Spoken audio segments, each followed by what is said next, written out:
Good day everyone. Sorry about the abrupt end yesterday. The internet was going on the fritz apparently. Upload speed dropped off a cliff. So today we're continuing where we left off. We're going to finish at Bitter Black Isle. And maybe even the rest of this playthrough. The goal is to go through the remaining third of the dungeon, take care of Awakened Daimon, and hopefully complete the rest of these side quests. And then, if we do that, then the stream hasn't gone too overly long. We will attempt to go ahead and do the final quest, and I'll show you what happens when you load into a new game plus.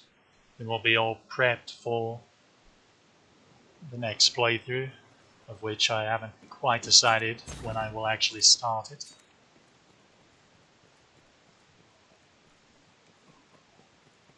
Before anything though, I will demonstrate Fiend's Luring Incense in the Rotunda of Dread. Also, I actually went and double checked just to refresh my memory of how the bugger works, since for whatever reason after we cleared the first room it was empty. And apparently what happens is, when you have the Fiend's Luring Incense,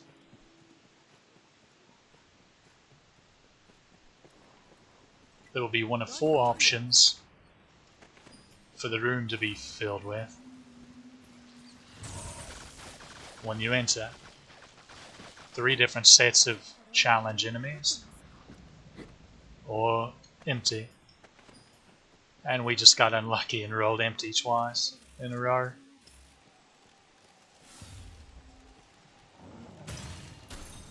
It's actually something I knew about the game, I had just forgotten.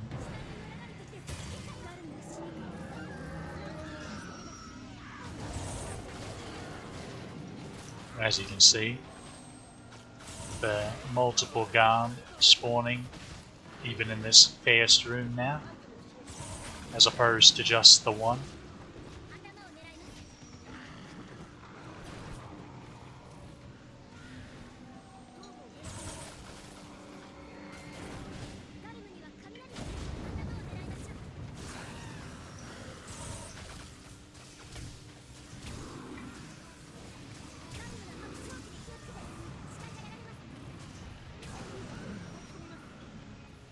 Eye Fulmination's really lovely,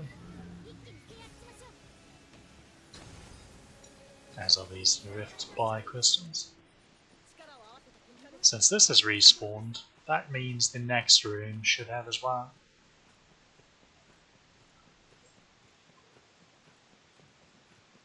Reminder that this room the Dusk Moon Tower can now contain Fire Drake with Hellhounds, or Thunder Wyvern and Gargoyles.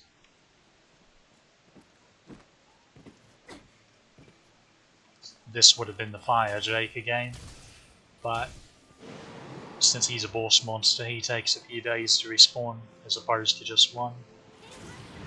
Unlike the fodder enemy, like the Hellhounds.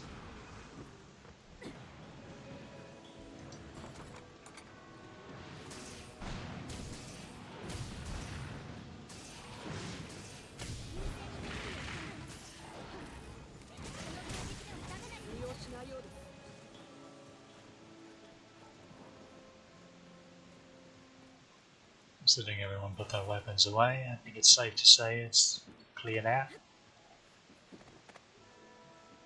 So again, with these Fiend's Luring Incense boss rooms, each of the Rotunda of Dread and the Black Ivy have 3 sets of enemy combinations.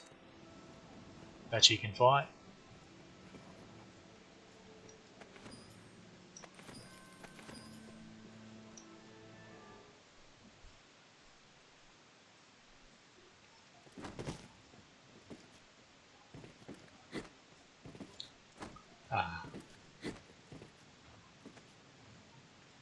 Here is the classic 3 Elder Ogre, a handful of Eliminators room.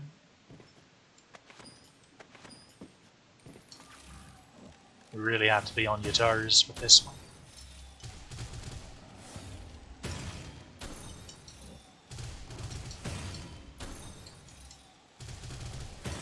As you can see, if you want to cheese it, you can just snipe from up here with spells or a bar.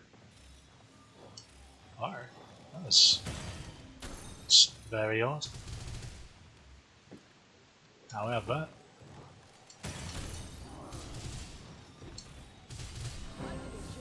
if you're a fighter or warrior, you can come down in the thick of it.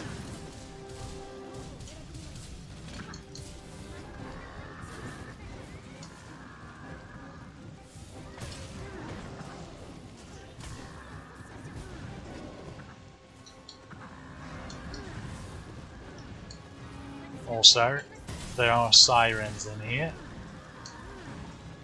I would make them one of your highest priorities. You really don't want them healing everything as you try to kill it.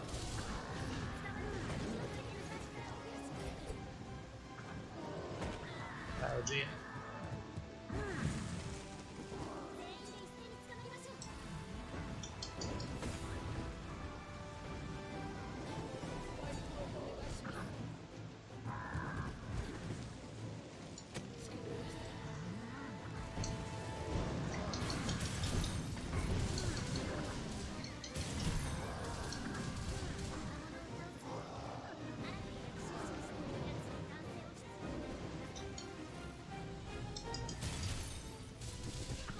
These are. Oh dear. Right there, if he stomped his foot down properly, would have been his pin attack. And I don't think I have aggression equipped, so it would have been very bad news, as was that. Do have to watch out for ledges when it comes to these buggers. Oh dear, camera, what are you doing, mate? Camera, please.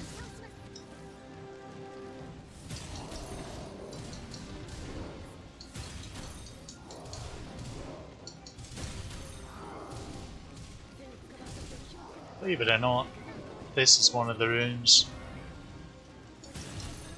our pawns Sarlord, well, not Sarlord, but did without help from the Arisen in the final pawn contest.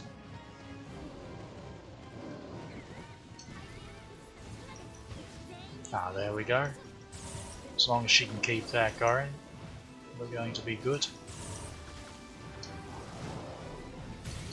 Unfortunately, I can't really make too good of use of Ricochet Hunter at the moment, just because of the way the room's structured. Oh dear. That was quite the explosion of energy there. Just doing that room once got us a handful of levels.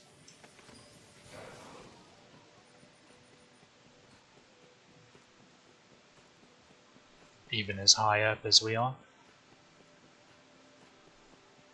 So it wouldn't take very long to get on up to 200.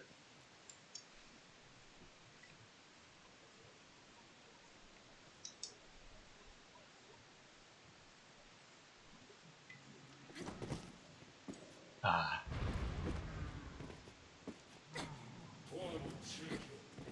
Now this is a room. Make sure to take these buggers down first. They are the type that can cast High Maelstrom on you. And that's not generally something you want in the room with the buggers.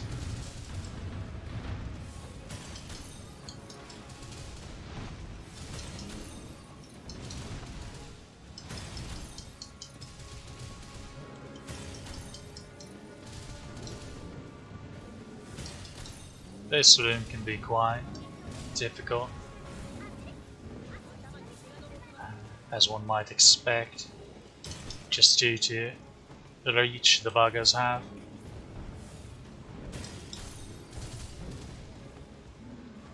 With their clubs. You can also tell they're being healed because there's sirens flying around, although can't quite see them. Let's try to get some lightning going. Maybe bounces will hit them.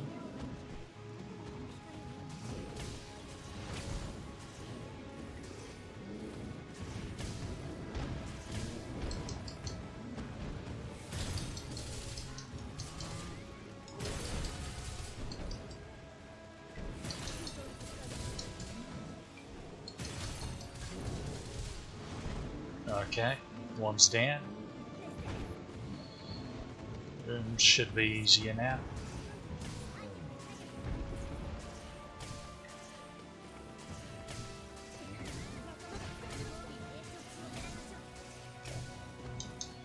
Right.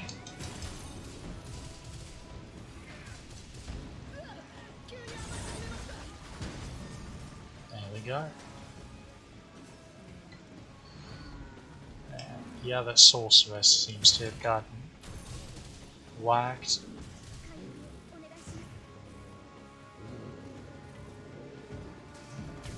I need to get that helmet off. Having quite poor luck of where my bolts are going. Come on, take the helmet off. There we go. Now, while he's reeling, I will attempt to revive her.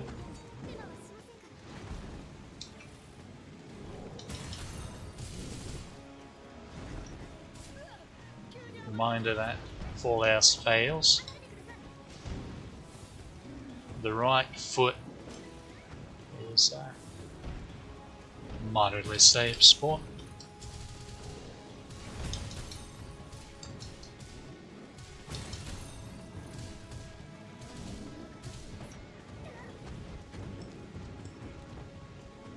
And you can always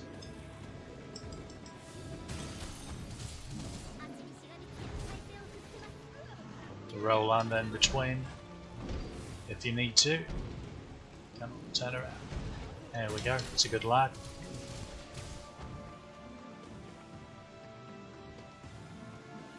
Well, that's precarious. I'd really rather her not be climbing. You don't really want your fighters climbing. You want them on the ground where they can abuse dragons more and their shields. The only thing you want climbing is striders, really. Alright, come on. That should just about do it. Interestingly enough, if you'll notice, oh, that's not the one I thought it was.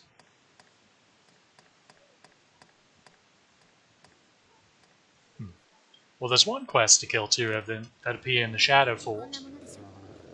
Alright.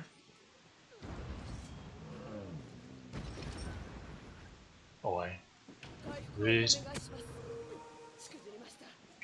Yeah, there's just some King's Varish. Oh, it would be if I hadn't picked it up. Level 2 weapons. Some nice stuff.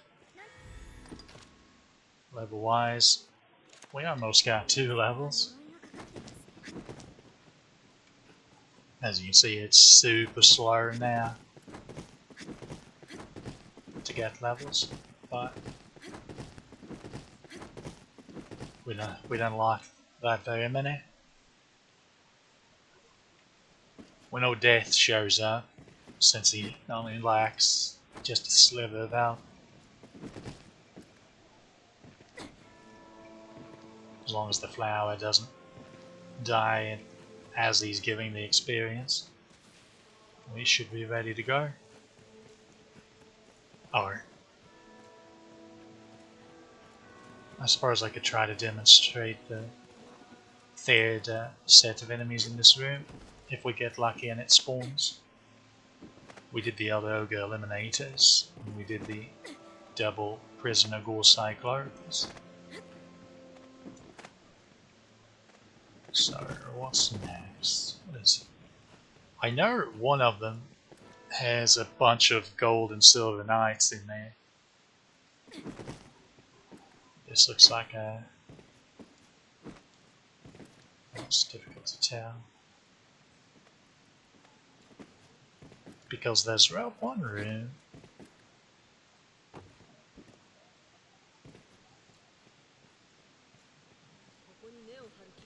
Okay. Yeah, it's a dud.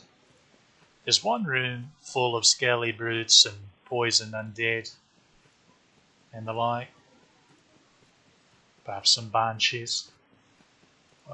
Actually, the banshees may be in the Elder Ogre Eliminator room, and we just killed them incidentally while firing 9-fold bolts left and right. But both the one with the scaly brutes and the like that spawn and the gold silver knights are difficult to tell if they've actually spawned or if it's an empty room like this one until you actually get in the middle of it.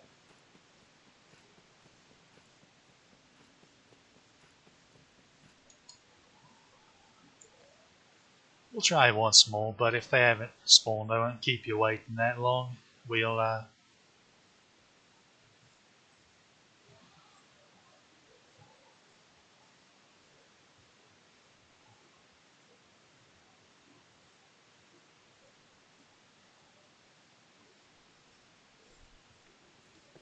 move on. There we go. So this should be a mess. This should be a mess. Let's go dragon hunting. What kind of dragons are they? So okay, it's one of each. So that's a drake, wyvern, worm. Definitely recommend beelining for the worm first.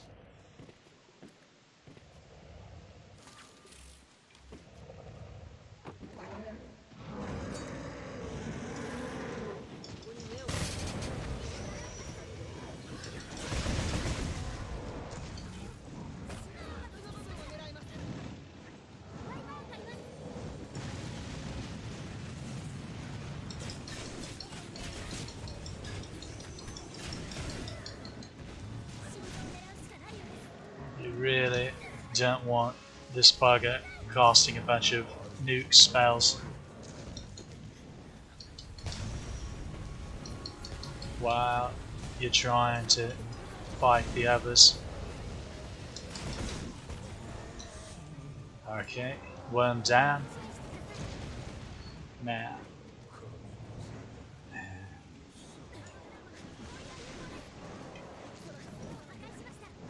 Okay. You listen here, you little lizard. Can please grab on. Okay, that's fine too.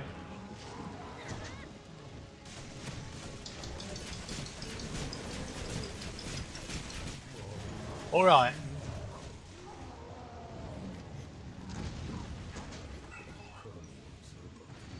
Now,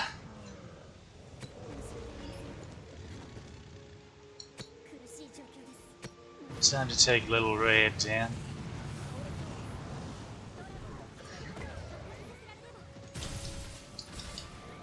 Oh, that was unlucky. That wasn't though. 99, sweet friends. Easy as.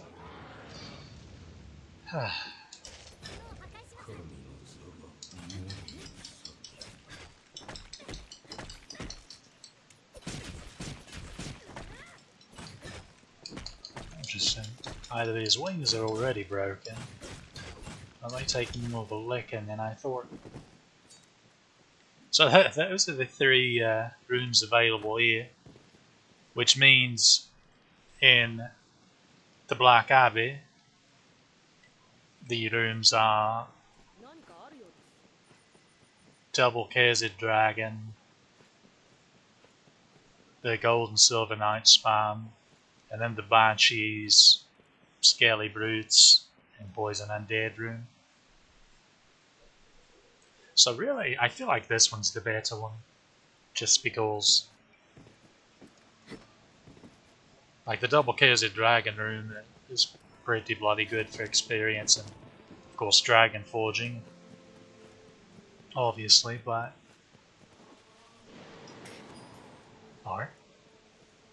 there were more hellhounds.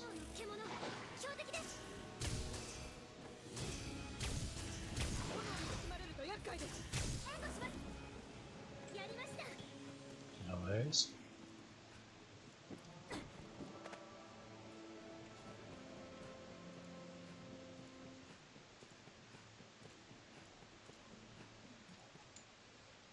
Be interesting if the rune has respawned to the Saurians. Maybe Death will show up and we can finish him off right quick.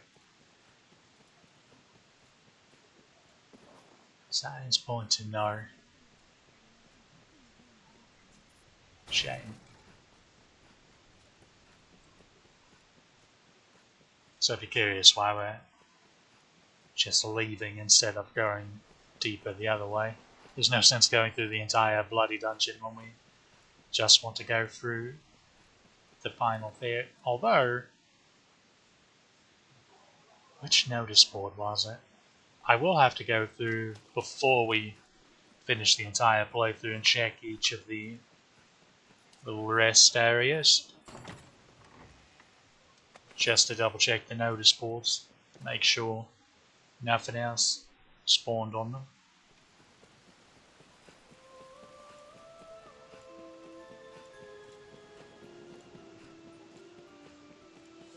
Nothing new there.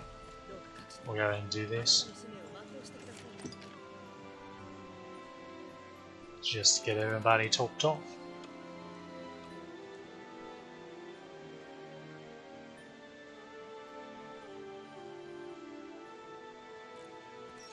Now we'll start going through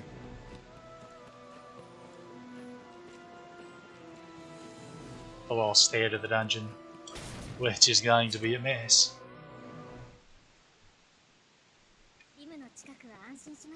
It can be a right bugger.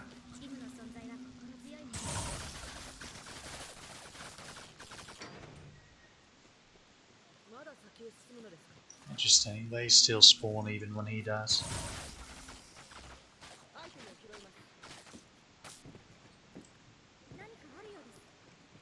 Reminder not to be a dummy like me and remember that there will be a monument of remembrance right there at the end of the pier. Oh, you lot are still here.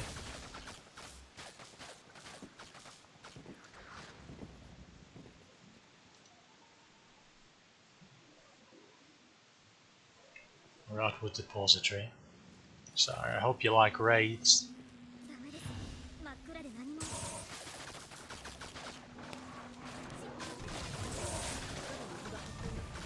And Lizardman Sages.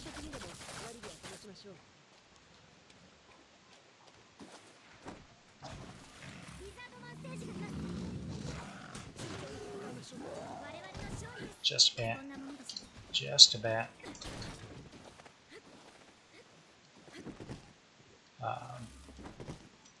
Actually, could do this. Right, feels bad.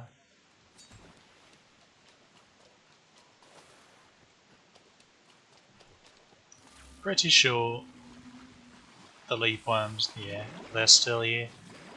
The little buggers. However, they're in water. So that means a bad time. Speaking of bad times,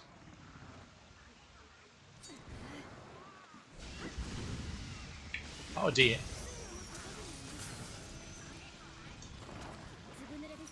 Oh no.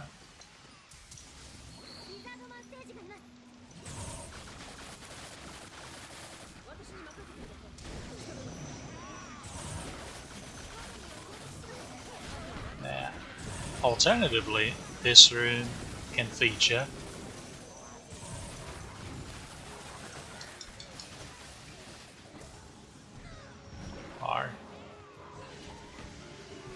a living armor.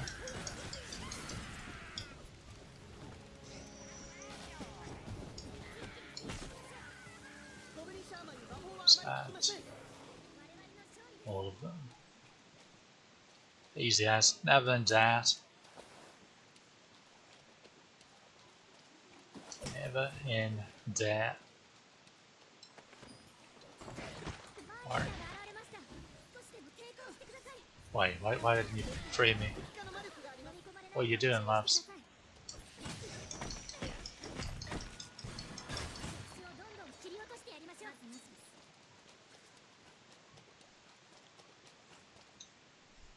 Now, here's the big one. This bloody room. So it was annoying. Or, come on, big boy, see what happens. That's what happens. And that, kids, is how you kill death. And piss off a bunch of airlands. Just a great deal of them.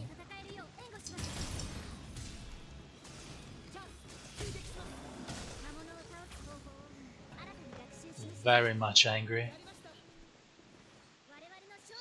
Or make certain you loot the bugger, because his equipment is used in various level 3 weapons and the like. Hope you get at least one of each of his drops. So the Shide Sword and the Death's Lantern. We only got the shards, but I should already have plenty of lanterns, but from prior playthroughs. But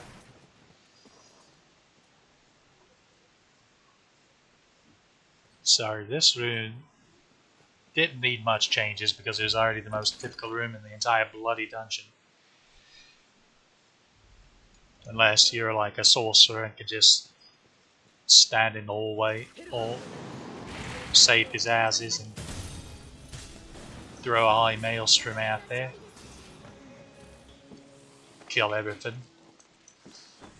Without having to get near the bloody room. But for other classes, they don't have that luxury. It can be a bit of a bugaboo.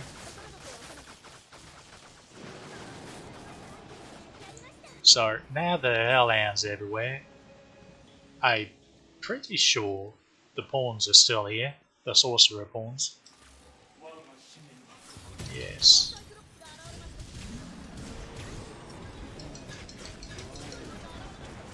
Strigoya here.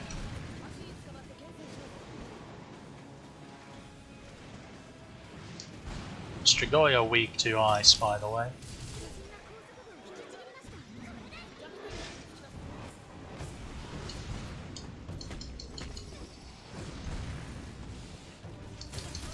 And these big lads are still here.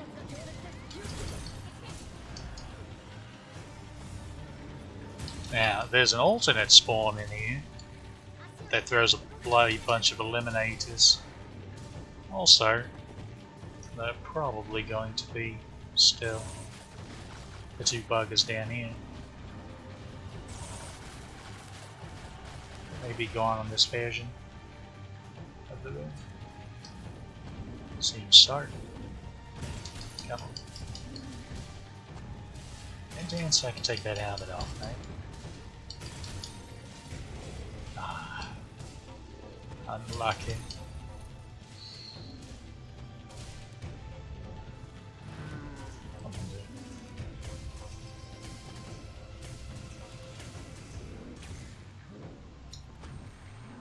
Wow.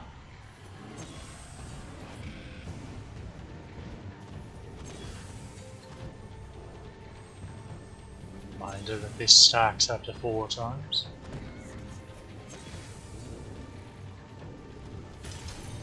Yeah, we should just cut through him like butter.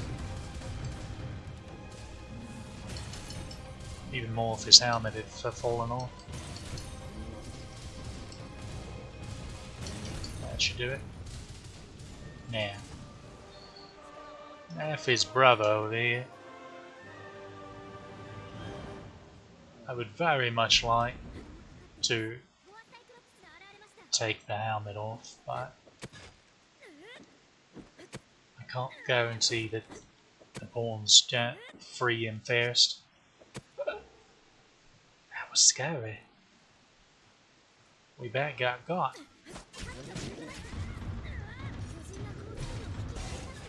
Oh no. That's a good lad. That's a good lad.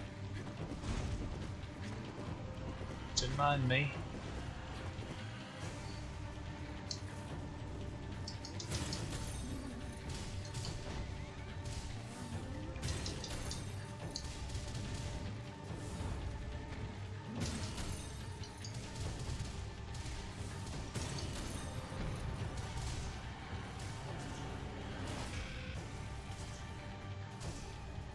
Come on, lad.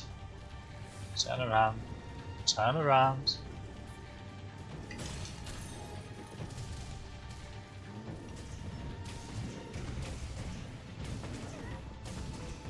My magic boost is worn off. Shame, but nothing we can really do about it with my current level of stamina.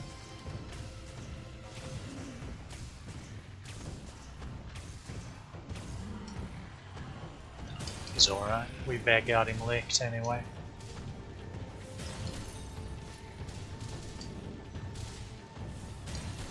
That should do it.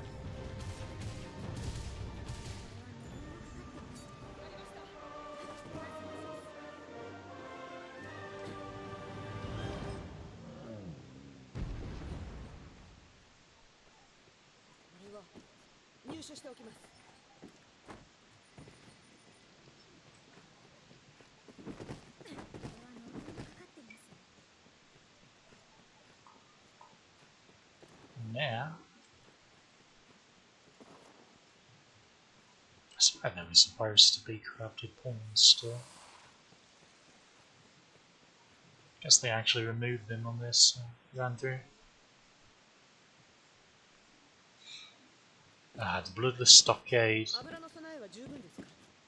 So a reminder, if you want to farm death and quickly get some level ups, then pre-Daimon, Bitter Black Isle. He shows up most of the time in there.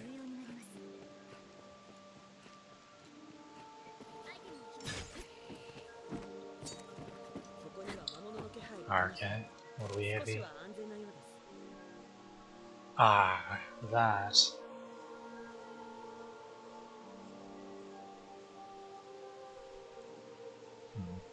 So, this basically means purify bitter black armor until you get all 13 pieces.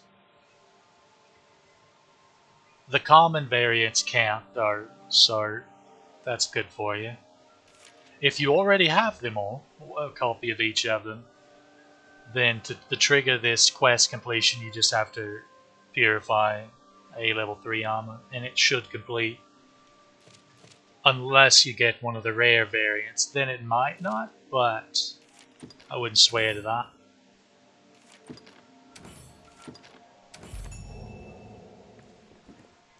I had all the bloody things, but when I cleaned my inventory out, I'm bad to sell the excess stuff that I never use. Although it's typically You're only allowed one savior ring, which is the reward for this quest, per account. Sorry, it's not one. It's not something. The savior ring gives you 500 health, 500 HP, and 500 stamina. Now, that sounds pretty good. And if you don't have anything better, it makes you tankier and have a lot more juice.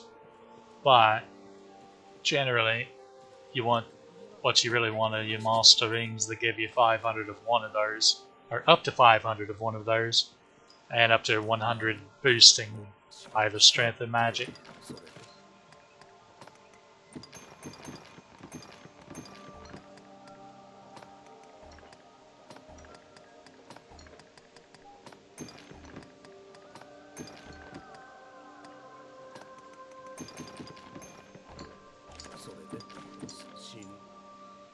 So, there we have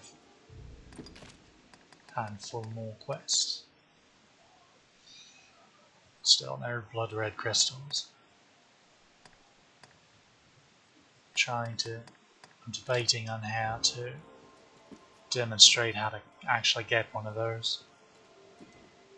It's going to take some doing. Well, I've already explained how to do it a few times, I suppose, but explaining and actually getting it done are completely different things. So, since we've made it to this point, we'll go ahead and exit the dungeon temporarily,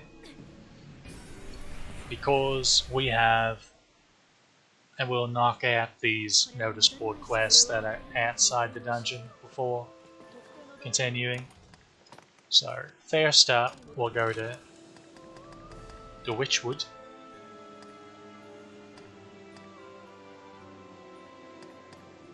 I went way too far, because there's some goblin shame in there, 5 of the buggers. Luckily you can find them all roughly along the path that you reached to get to Celine's. Roughly. In fact, 4 of them are all clustered up together, really. It's just the other one that's on the complete opposite side of the entrance, the way you initially go in. That's a bit strange. It's nice in light time like this. It's easier to find the buggers though. Although, at night their spells glow when they're charging them quite extensively, so it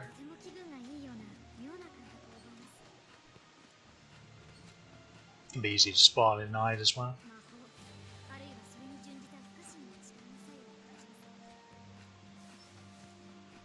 So one of them should be around here somewhere. It's very strange.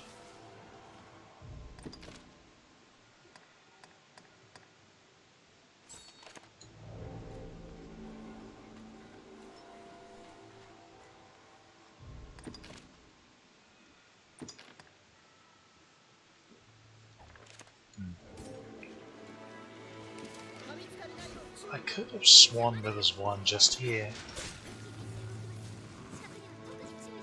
but we definitely should have seen the bugger first, over now.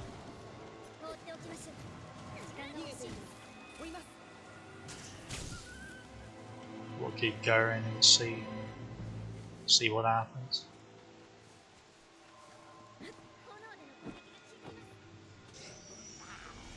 Yeah, there's one of them.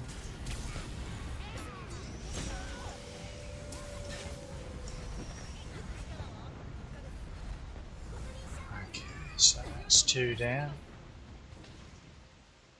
Third one should be nearby. Although I swear there's supposed to be one just over there by Celine's house.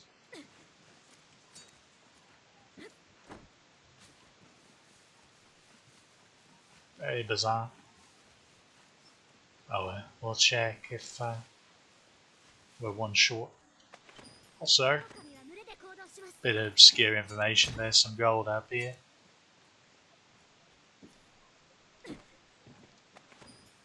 Probably should have shared it the first time we went to the Witchwood, but I never claimed to have the best memory.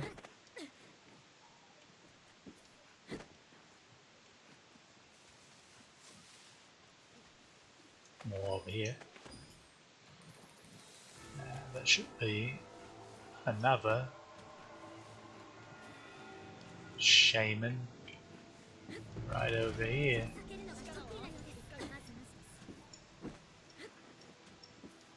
But he seems to be missing as well. Wait, where'd he go? Where did he go? There he is. I kick him and then an arrow sends it flying. So that's 3 of them. Should be on this way. To the entrance. Zip lines. Oh, this is just a bit the wrong way.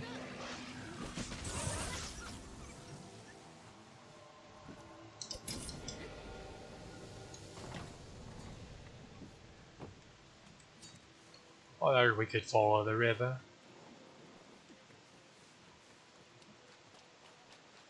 Just around this bend and up here. Some covers. So now come over, easy as.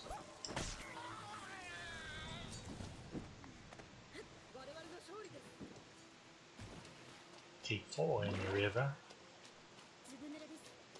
And we will soon come to a big bend. And this will take us to the entrance, and he should be up here. Should be. There he is. Okie dokie. So, apparently one of the girls sniped the first one there at the beginning before I even noticed where he was, which is kind of funny. The reward for this is actually dragon wing gloves, which are quite nice for wizard characters, the wizardy type characters, if you like the look. Oh yeah, I was going to demonstrate what you can do with like male sorcerers and the like with those. But first, we have other places to go. We still need to kill another metal golem. That'll be fun. Tainted Mountain. We actually have 2 quests at the Tainted Mountain. I definitely recommend waiting until you get both of these before you go there to do this, just for convenience sake. Then we go to the Shadow Fort and the Blue Moon Tower. So,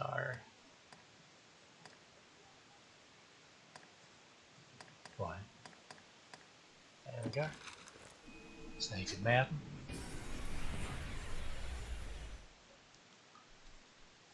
Get your ice weapons ready, because both the Salamander and Eliminators are weak to ice. I'm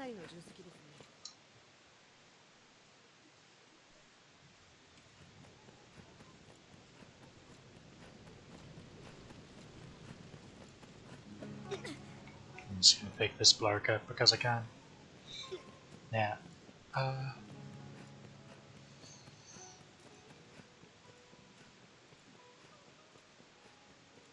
the Eliminator actually takes the place of the Gorky Mirror in the Lost Chamber. The Salamanders take the place of, I guess, the Succubi, because I think the Hellhounds are still there.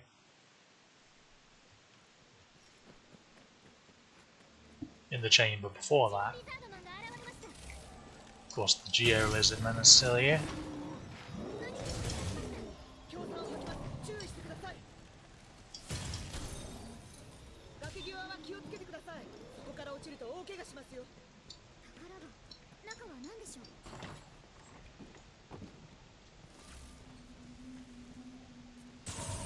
Cheese these succubi.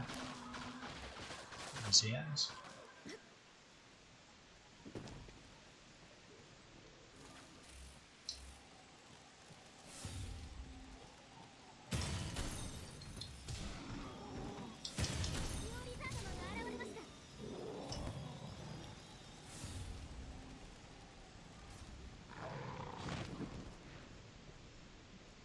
Okay, that's where the bugger was.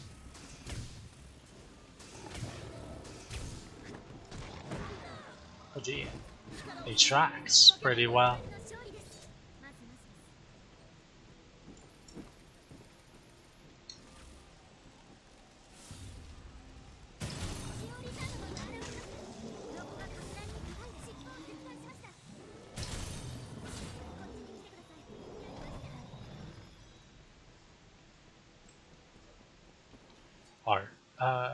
This chest over here, if I recall correctly, we got something fairly meh from it. The first time we opened it, but it can also contain, yeah, this is what we got from it. I'm fairly certain it can also contain a lamella jacket, which is a fairly nice yellow class piece of chest armor. If you want to look at that, we'll try to test it for you for a little bit, a couple times.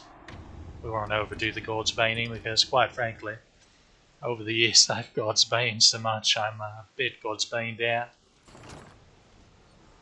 Alright, still that. We'll try once more. It may not be this chest, but I'm pretty sure there's a chest in here somewhere. Up here somewhere, rather. That is the one that drops it.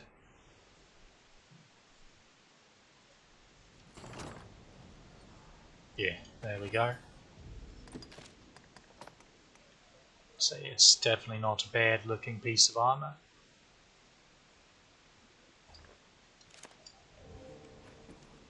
In fact,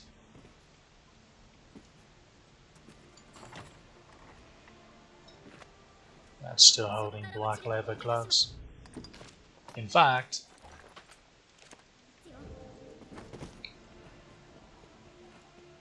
in the original Japanese Capcom Dakoism website page where they showed off the classes, the Ranger was wearing it in said preview. I can show you the outfit after this. Oh dear. Yeah, still airlands everywhere. The buggers. Just fireballs everywhere. Where'd the bugger go? Those are gone. Not a particularly good reward, unfortunately, just the stone wall ear ring.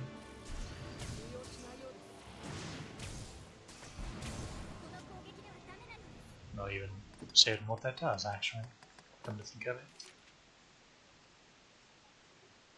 Oh, yeah.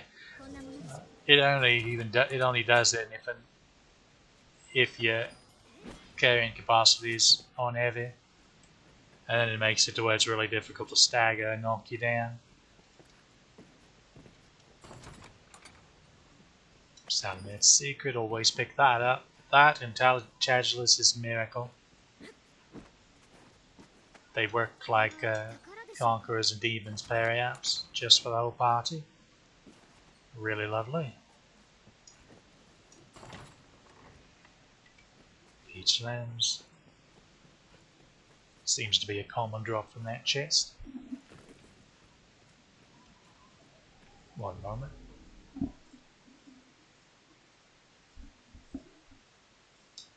Alright, just had to adjust my headset a wee bit. Alright, gonna knock these buggers over.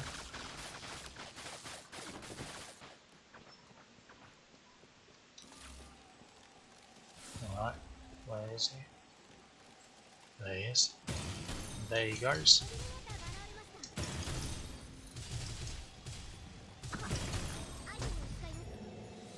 That was a poor showing from him.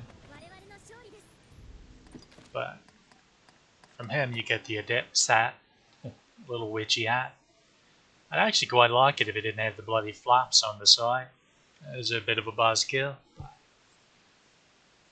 There may be a mod that removes those. I wouldn't swear to it though. I haven't paid much attention to it. Reminder, you can get your tattered mantle from over here.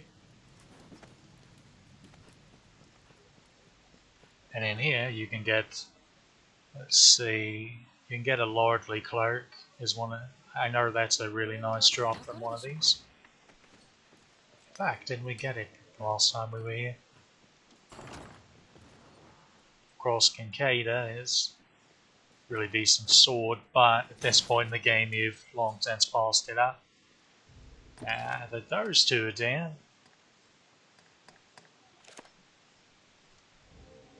I will take the opportunity to head to Bitter Black for just a moment, so I can go ahead and show you some of the little Dark Arisen display armor, as it were, on the original Capcom site, because I feel like they came out with some quite nice looking sets that followed the themes of the old sets quite well.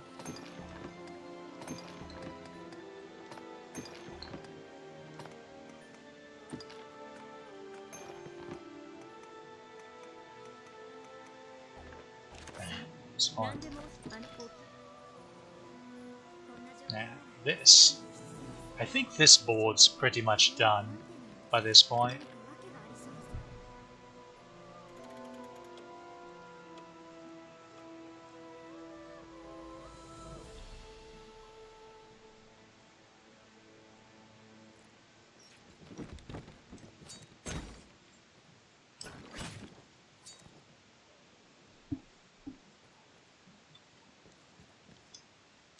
So we did a checkpoint save there just for the convenience of. So the ranger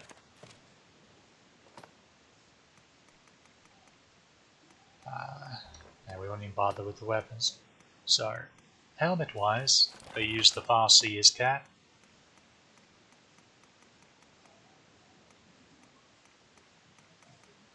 They had the Gambison, just the regular old Gambison, which I'm pretty sure I have somewhere. There it is. Lamellar jacket, darkened gloves. There we go. Denim hosen, dark over knee boots, and the Nomad's cloak.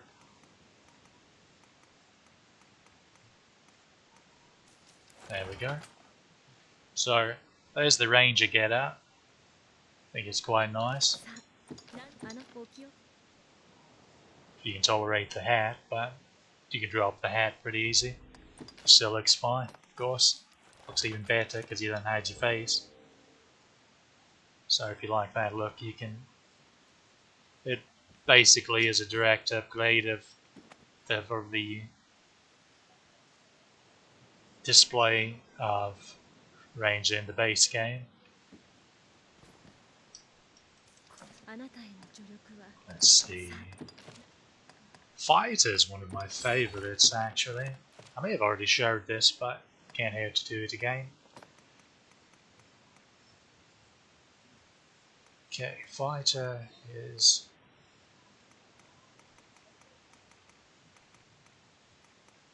Valorian plate, patterned Gambison,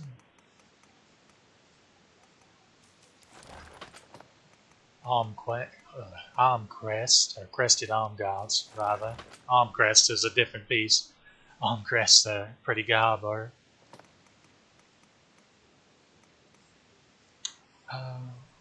Evening tights, Malorian Greaves, and the Dragon Knight's Cloak.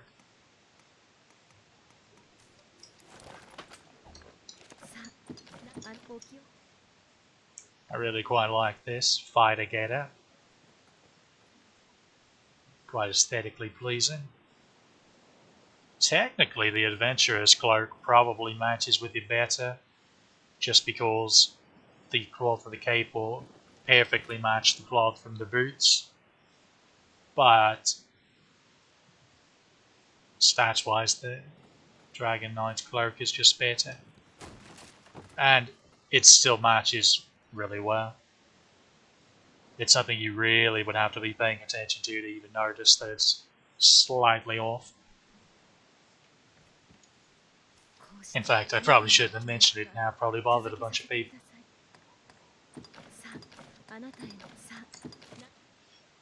Sorry, not sorry. Sorcerer is another that. With it, you've got the Adept stat, of course. It uses the Bleat, which I should have. Yeah, there it is. Uses the Adept's Robe.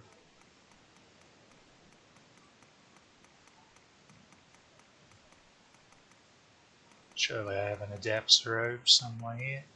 I probably just passed it up, not paying attention.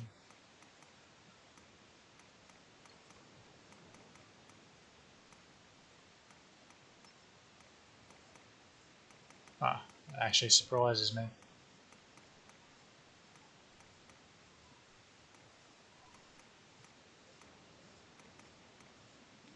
Alright, I'll tell you what I'll do. I'll equip one Crimson Robe and I'll just use the mod to turn it into an Adept's Robe. I could just run to Duskmoon Tower and grab it out of the Moonstone door, but now you can actually go with these Wizarding Gloves, which is what, so Wizarding Gloves and Wizarding Boots are what the Sorcerer is wearing in the preview, but the Dragon Wing Gloves look identical, just black as opposed to sort of a dark pale purple. And they're much higher stat wise, and ditto for the Dragon Wing Boots as opposed to the Wizarding Boots, and the Cloak is just the Adept's Mantle, which I definitely shouldn't have, unless I sold them all. Surely I didn't. Oh, it appears I did. We'll go ahead and do the same with this one.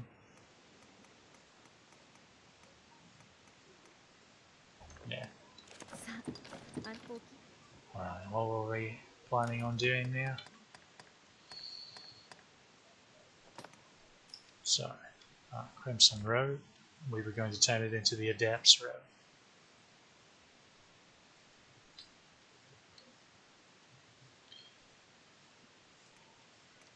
Alright.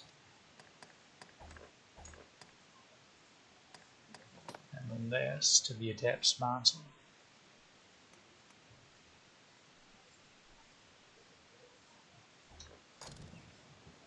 Alright, so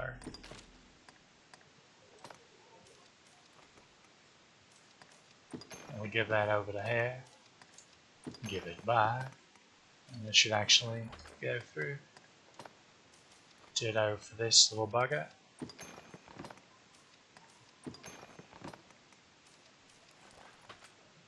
Oh, I forgot the parts. So the breeches that you wear are the Seeker's Tights, which I'm pretty sure I picked up earlier. Yeah, there they are. There we go. So there's your source, your classic Dungeons and Dragons Sorcerer setup that you can look like. So if you have a bloke sorcerer and you don't want to run around in carrying a grave gear, which is what she's wearing, then you can do this, and you still come out pretty good with that. Now I don't have them fully upgraded because for obvious reasons, because I'm not actually using them, but you get decent resistances and the like, and your physical defense even gets shot up because of the gloves and boots quite handily as well. Also, the Adept's Robe has the bonus of regenerating all your allies as they stand near you. The hat and mantle have bonus attributes as well. So the Adept's hat, if you summon something, so a Miasma Cloud or you're a Mystic Knight and you dropped a Great Cannon or a Ruinous Sigil, they will last a bit longer. The mantle actually doesn't do anything. Yeah.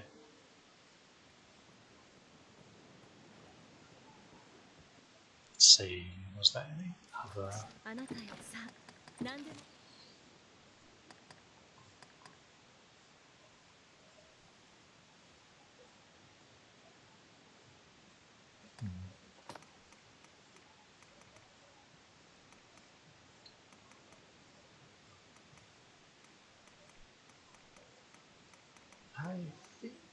I think that's about it for showing you random llama sets. The warrior one was basically red dragon coat, dragon scale arm guard, dragon leather vest, dragon wing circlet, and scale greaves. Or maybe the Cursed King's one.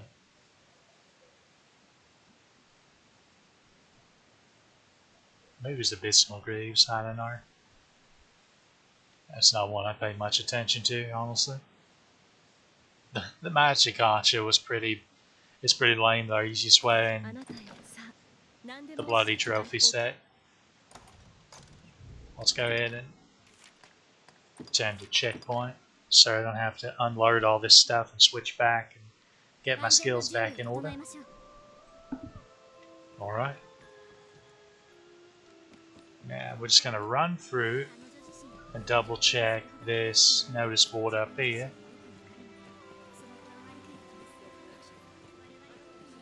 Alright, by the way, after you kill Death, he should respawn after 3 or 4 in-game days.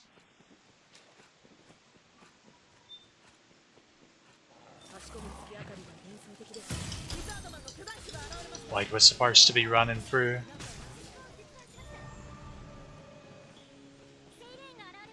That's what happens when I don't pay attention.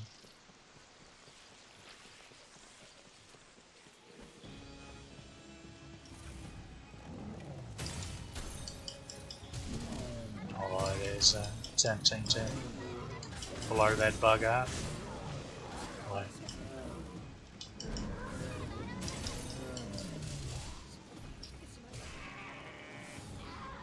okie dokie. Easy as. Be funny if one of these dragons respawned. Alright, shifts over to the Thunder Wyvern room. Kinda hope it doesn't. I'm not in the mood to fire one of those right now. We need to fire one in a little bit anyway. Okay. Still there. Fire Drake room. It's kind of interesting actually. I feel like it should switch over.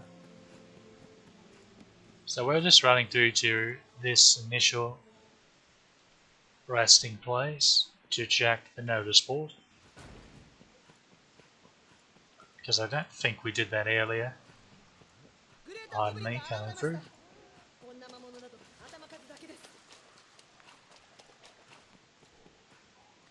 Alright.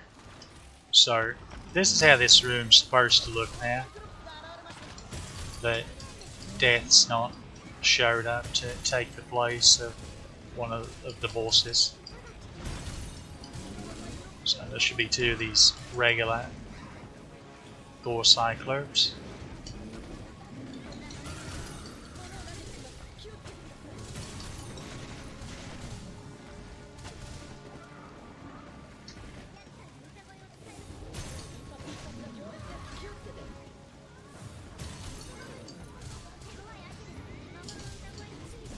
Can you enough? Yes, 4.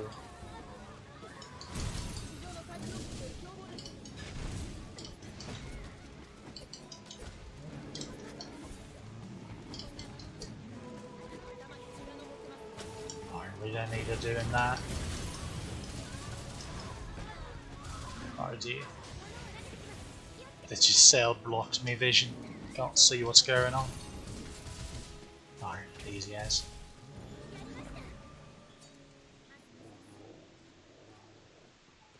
So yeah, run through we say. Oh, the undead spawn.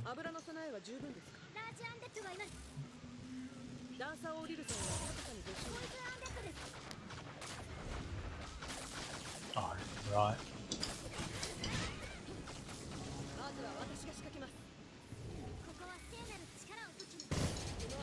There you go, large lad. Go blow him up. It's alright.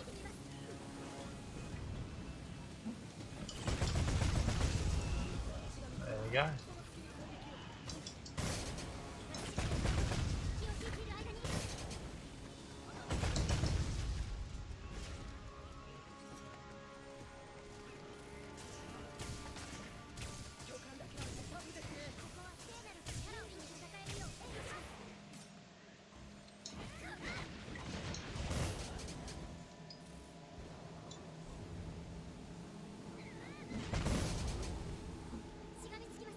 Alright, pop those and he should be knocked over.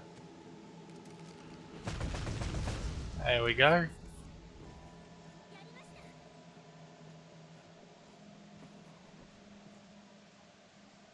Wait, maybe I was wrong and death will just respawn if you leave the dungeon and come back. Oh well. Too late to find out now.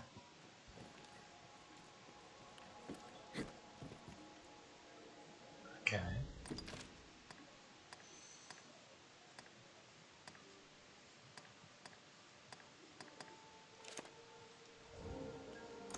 To the Shadow Fort we go. There's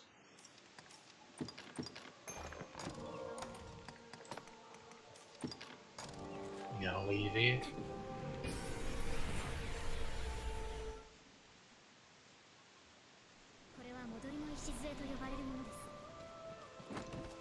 So as you might expect, the fact that one of these quests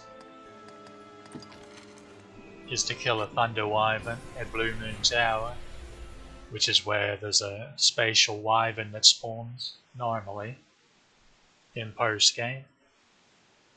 As one might expect, there's going to be a Fire Drake in Conqueror's Sanctuary and a Frost Worm in Water God's Orchard. Why are you still here?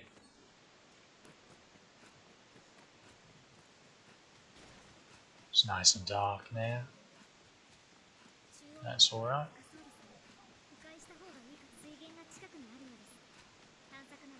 Now we're going to attempt to take out these two prisoner Gore Cyclops here in the Shadow Fort.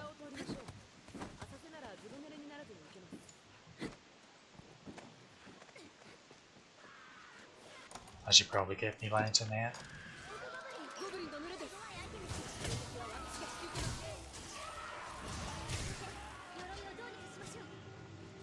Is that Drake respawned yet?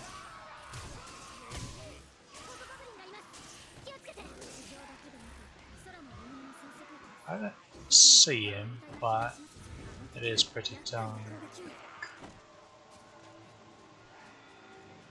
Oh well, I think he's still dead. Also, or just wasting times with these hobgoblins. At this point in the game, the experience points they give us are pretty negligible. I am glad that popped up to let me know that our flowers died. I'll refresh that once we get up here.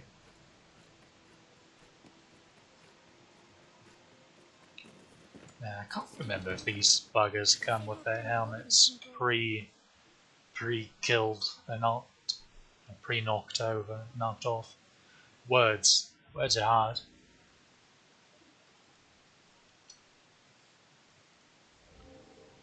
Wait. What was I doing? Oh, right. Blizzard flower.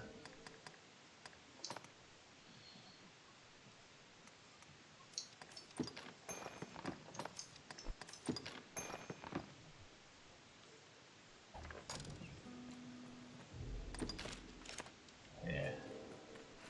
We should hit 200 pretty quickly. And I'll adjust our stats one last time to fit the build in the description.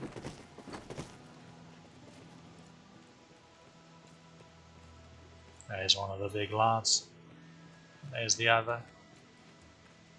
Yes, the helmet do seem to be off. Go ahead. Climb up here, just to be safe.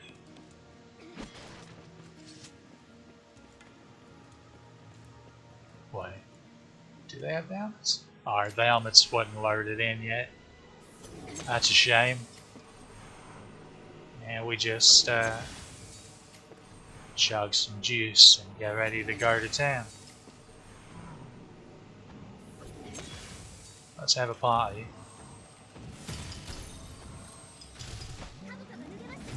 Ah, easy as. Helmet's already over.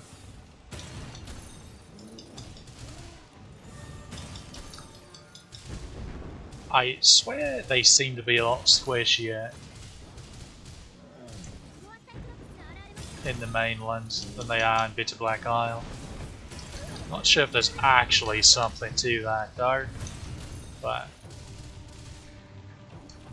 hard. Easy as. Let's go to Blue Moon Tower.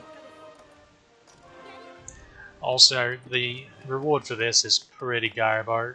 It's just the Vandal Ring, which boosts the power of like throw blasts and the like. Basically, it's not something you want to use, or you will ever use, unless it's for kicks and giggles.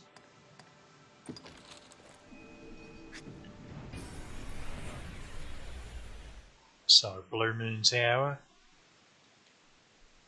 Now, I'm pretty sure there's Fire Drake quest in Conqueror's Sanctuary, but I do know maybe the roughest notice board quest of all. It doesn't involve like dumb luck like this one does. Is to kill 2 Fire Drake at once in the Chamber of Fate in the Everpool. But I'm not sure if that takes the place of the Conqueror's Sanctuary stuff.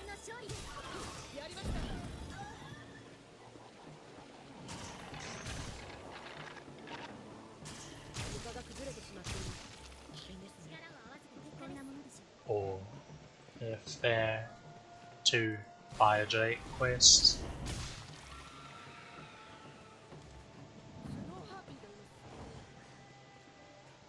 It's been a while since I've cleaned out all of the notice board quests. In my refresher playthrough as a fighter I did off stream before I started, I didn't really go through the second half of Bitter Black Isle because I was ready to figured I'd put it off long enough starting streaming. So I wasn't able to refresh myself, my memory of which way it is.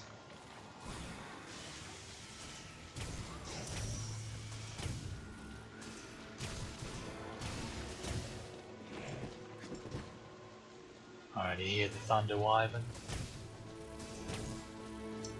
Alright. Come now.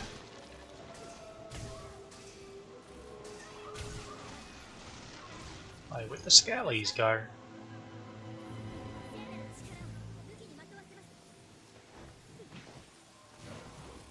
One fell down there. We'll take care of it. Easy as. So, this bug is going to be annoying, so I'm going to attempt to get this started and get on his back. There we go.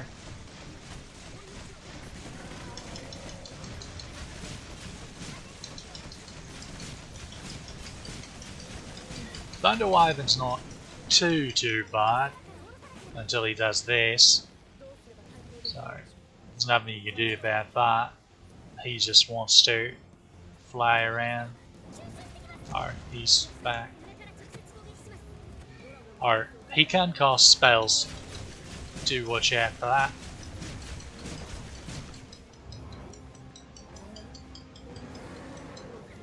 Also, that's a bit of an annoyance. You might notice I've been taking quite a bit of damage. Where is he? Nice. Come on in there, mate.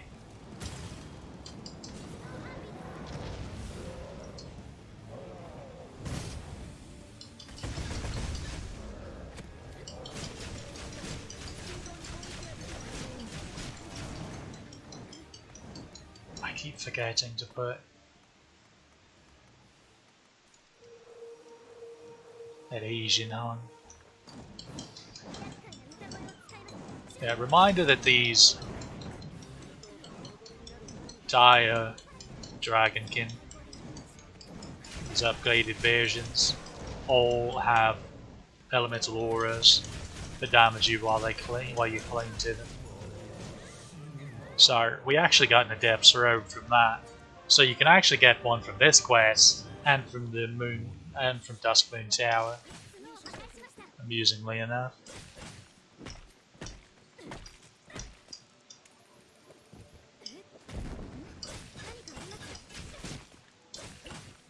Now, you can break his wings to down him, but Thunder Wyvern in particular really takes a licking to do that too. So it's not something you're likely to get done, unfortunately. And now, I think, yeah, we need to go back to Bitter Black. We need to check that fared notice board.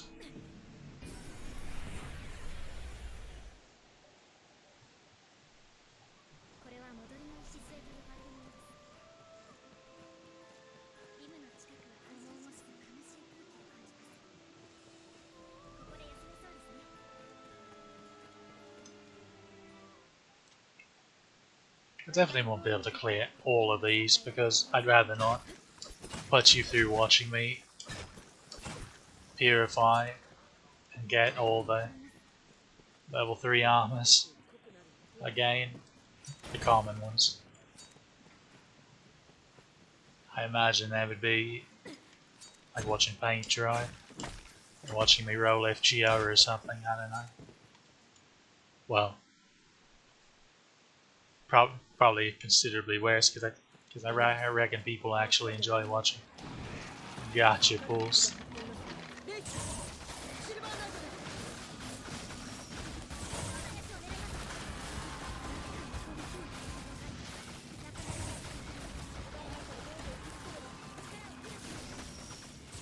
Now here's an interesting thing because it's 2 silver knights instead of a silver and a gold knight.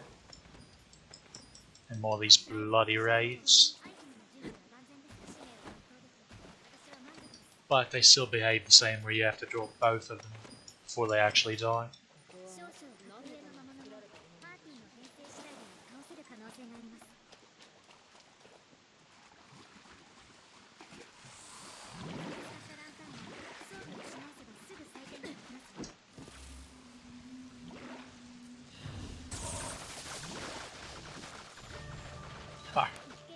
Imagine leveling up from the worms.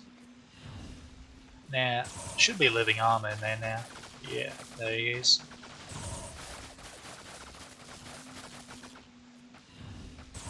It's kind of a rough place to fight in because you'll remember how large the bugger is. He'll start taking a lot more damage once we get his armor stripped off. Get rid of if feels bad.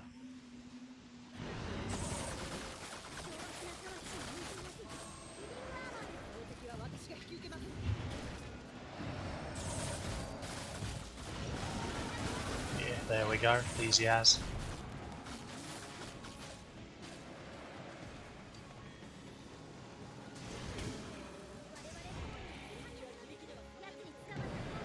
Alright. Eldoga.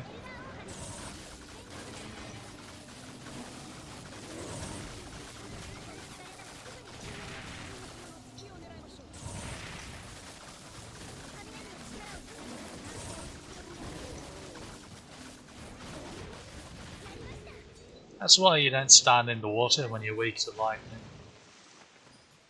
You just get stun locked real easy.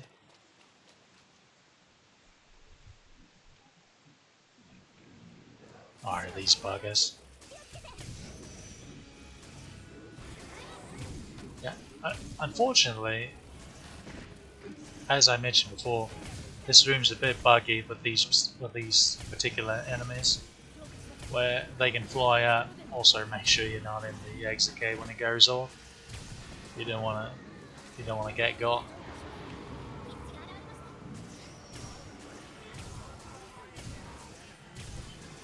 They can kind of glitch a bit and become impervious when they float up to the ceiling like this. It's a bit of a thing. Alright. So you don't be standing in the exit key like she was. I knew someone was caught because of the way it flashed. But I ran away, I ran forward anyway, like a dummy. There, double checking. And again, a level off of the worms. Or that's bizarre. We take those there.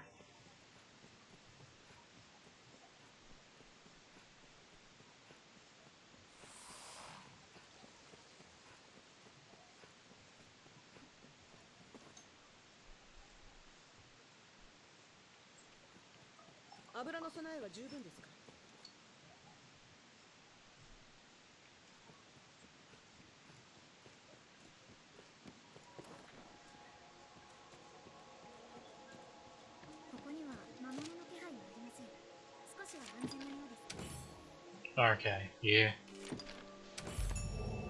So, these should just about do it.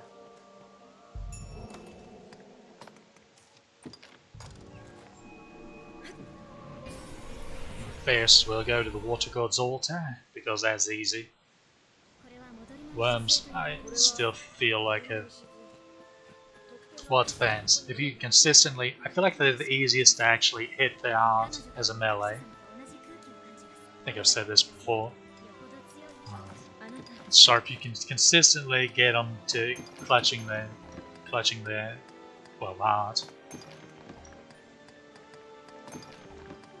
instead of casting spells, then you're gravy. But if not, then they're allowed to chain cast all those powerful archmagics that they do. Then you're gonna have a bad time, especially in a tighter room, but there's not as much maneuverability to dodge all the spells flying everywhere. Heaven forbid they got something like petrification on you, a big cloud spell in such a small room. Now, but the one to really worry about is the fight against the two fire drakes, because, well, they're mean buggers. For one, fire drakes have an absurdly high physical defense. So even if you have your nice build and you're using stat weapons, they can do a number on you, or at the very least take a while to knock over. And they actually have quite respectable magic defense as well. Now, magic spells will be fine, especially since Sanguine Stalk on a sorcerer is automatically a good chunk of magic. But so-called physical magic, which come from enchanted weapons, or at least pre-enchanted weapons, can really struggle with breaking the threshold needed to do a decent amount of damage. Like, for example, Dragon's Glaze, which is the only enchanted longbow. And it's the Bitter Black level 2 longbow. It is naturally ice enchanted. However, the stats it gives you, while respectable, won't be high enough to do very good of damage, unfortunately, to the fire drake.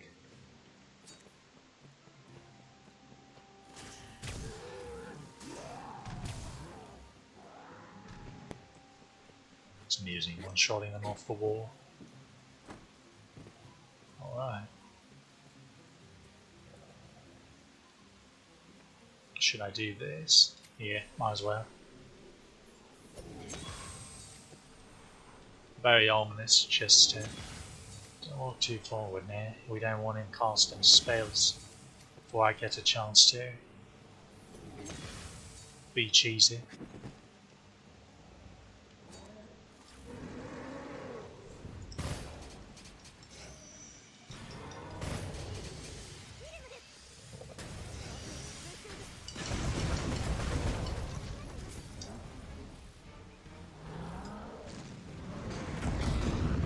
That was unlucky.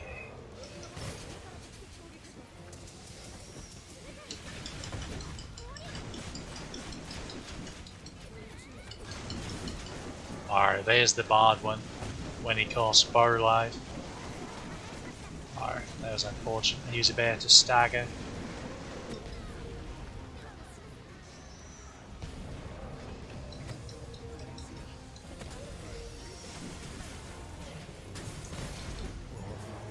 Easy as. Get a nice Immortal's card from him. That's his spell that's carrying off. In various ways. Immortal's card is, well, it's the chest piece for the Immortal set. It actually looked quite nice as well. And when you have it equipped, it really blitzes through the health regen. Speeds up quite a bit. So it's definitely one to look at. In fact, you can get nice. The Immortal set works really well with the Sovereign's Mantle, as you can see.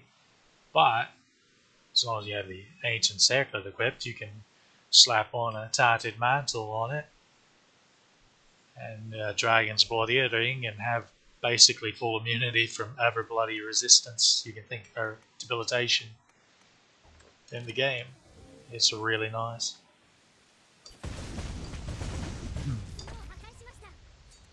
Yeah.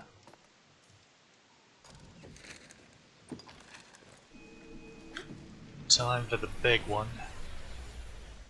For one, I have to remember which chamber in the Everfall it actually is. Then we actually have to get to said chamber. It actually should tell us. It doesn't. Oh bugger. We'll go and do this though.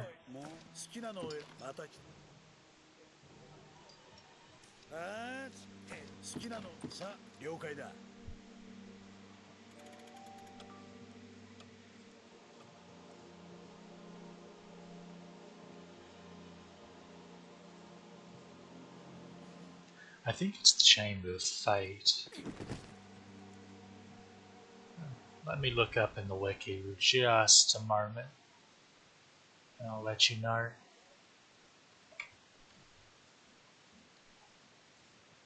Well, for one, which quest was it? It was by Royal Decree, right? Yeah. Royal Decree 3.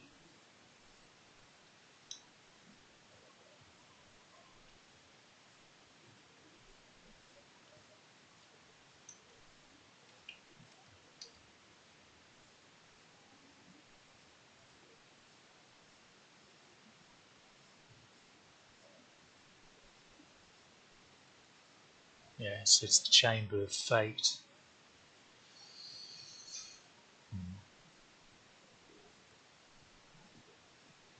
Chamber of Fate.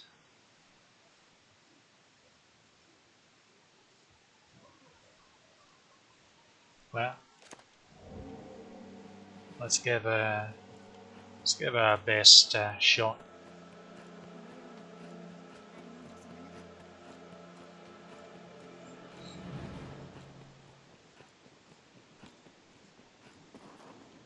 Now, the Chamber of Fate is down here at the bottom. And it's one of those where it kind of sticks out a bit. So it's not the easiest thing to fall to. It's actually below here. This should be it.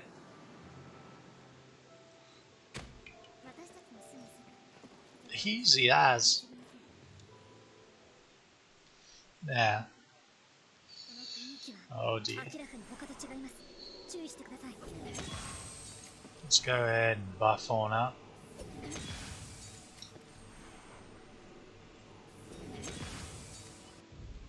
And save. I'm actually not. I doubt it will save the buff, but I'll give it a shot. So just pick one and go to whacking.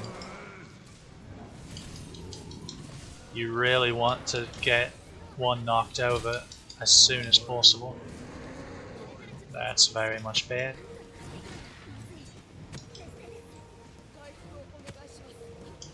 Oh, that's kind of funny. Oh dear, that's not. Sorry.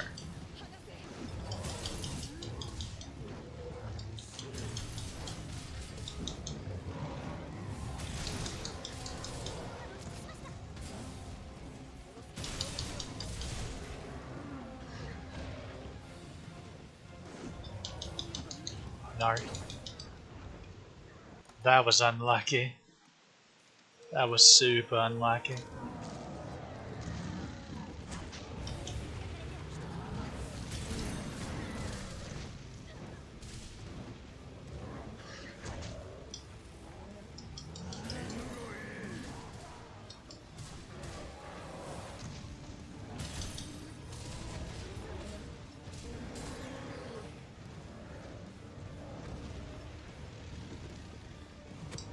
Alright, this is another thing you have to deal with.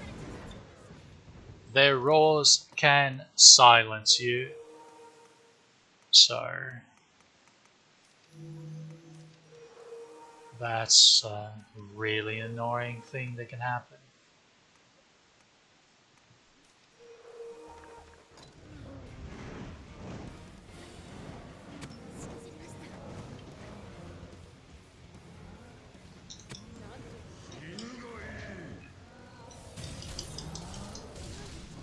It armors his weapons to try to revive the pawns. Just because of how much damage the buggers do. Now luckily he's distracted over there, so that gives me time to take a licking out of this one. Boy, please die. Easy as.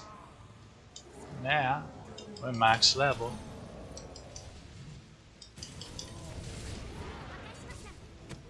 Okay, he's probably going to roll after that. Yeah. Generally, if you stagger them, it takes them right off. So they get wanting to roll.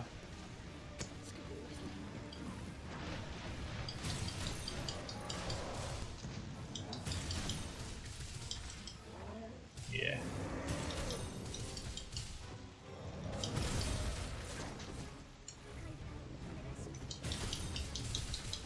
Ain't got much left, boy. Easy now. And that's how we do that.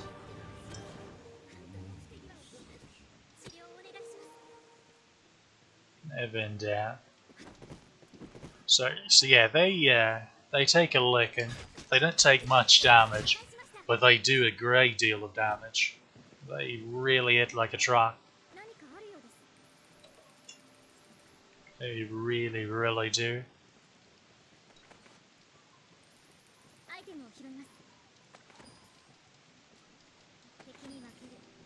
Gives him a minute to loot everything.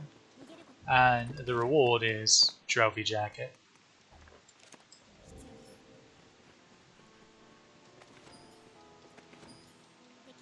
Of course, if you're stat enough to take this quest on, you should be rolling in level 2 armors, generally.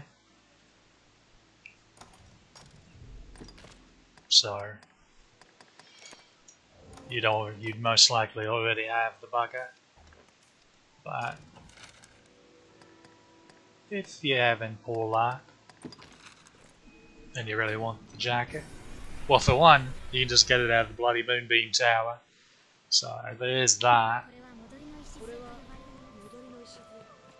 No muss, no fuss.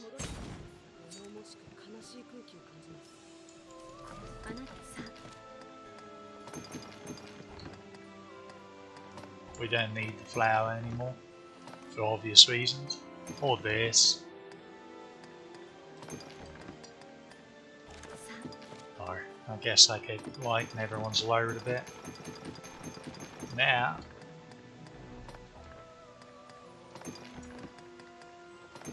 it's just about time to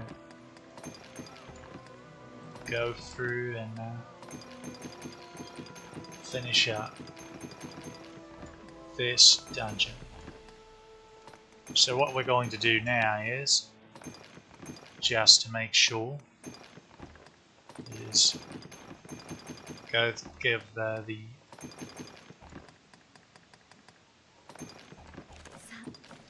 notice boards in here. Another once over. I'm full health, so I'll go ahead and do this to heal them up.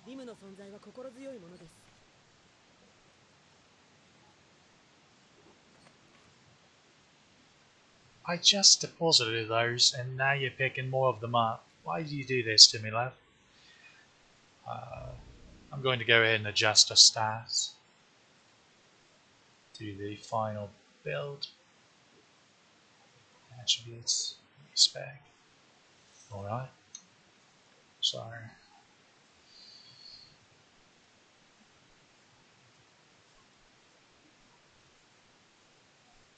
This little extra neat offensive build here is the highest you can get both stats combined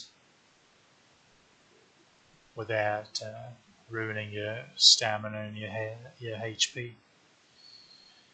So now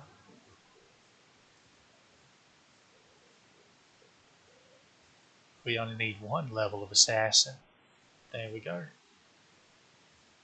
And then it would normally go all the way with sorcerer. And easy as. Now, so stamina's over 4,000, so that's fine. But HP can be a bit low.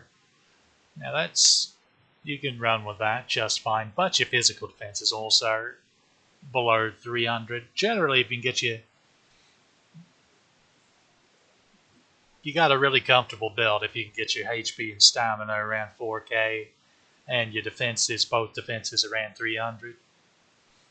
Generally, as long as you mix in some bitter black armor with whatever fashions that you're wanting to end up wearing. Okay, let's see if it took.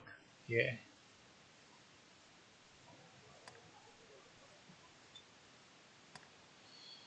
Now we'll do the same with the pawn. So this particular build is a really lovely hybrid build that gets you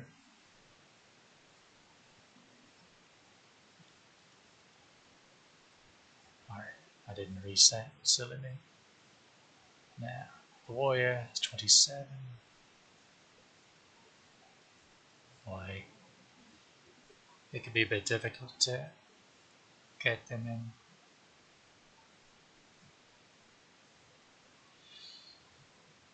Proper increments of 1. So, 1 strider level just to clean up the numbers. Then you've got 23 ranger, and then the rest sorcerer. So these are the classes and how many levels we would have to get them in each if I just played through normally without using the mod to get these stats. There's actually a slight variation that keeps your HP and stamina fairly similar, but basically takes away about 50 of your magic to add it to your strength. But there's no real need to bother with that one at the moment. So this 550 magic build gets you really solid defenses, over 330 in both of them. So gets you so you can take a good lick, but you can also deliver it because this is just enough magic to where if you were a sorcerer and you equipped and you have Sanguine Stalk, which is the Bear Starch Staff,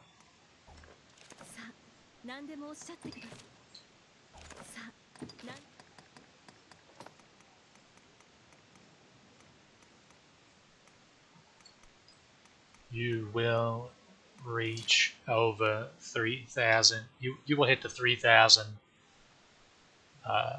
threshold for magic as long as you have both magic boosting augments equipped. So acuity and attunement. So you'll be able to easily break the defense thresholds of every enemy in the game, even on hard mode. And unlike going full magic, which once you reach this point in damage, it's not that big of a difference really.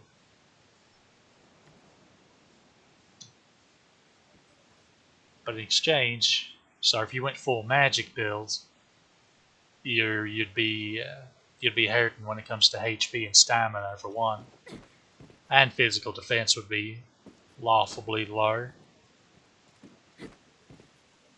So, quite frankly, not that big of a boost in damage. Because once you get to that point, it starts to be superfluous.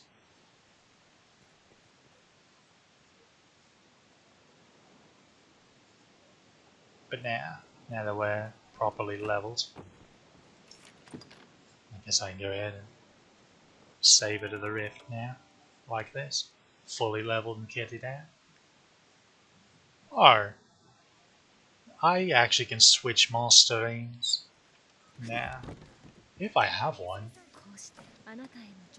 Yeah, you have no idea how many level 3 gears I've purified to get to this point, but so Mastery. So the current one is a boost of stamina, but now that I'm max level, I have plenty of stamina, so now I could use some health.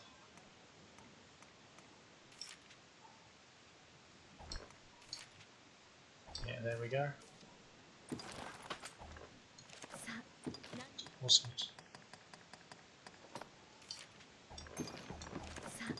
So now I have 4,000 of both while having the offensive stance.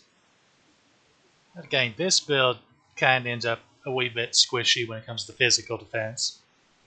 So you do have to watch that if you're playing. Generally with these hybrid builds like this, you'd want to do it for like Magick Archer or the like. But if you're playing it, so if you're playing with the yellow class, you could be a bit squishy. So you do have to be careful. But yellow classes are fairly squishy in general, so it's not really anything new. Now, Mystic Knight, on the other hand, you should be able to wear heavier armors that soar up your defenses quite well. Just a quick run through to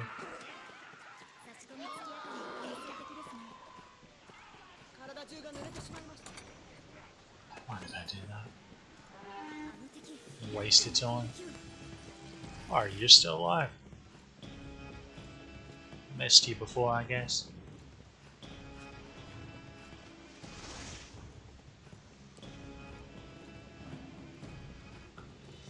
I am actually running through this time.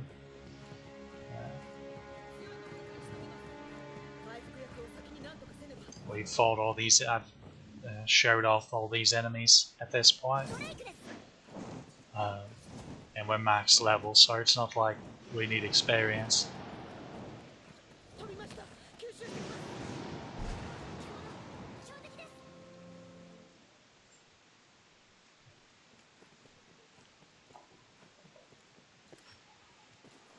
So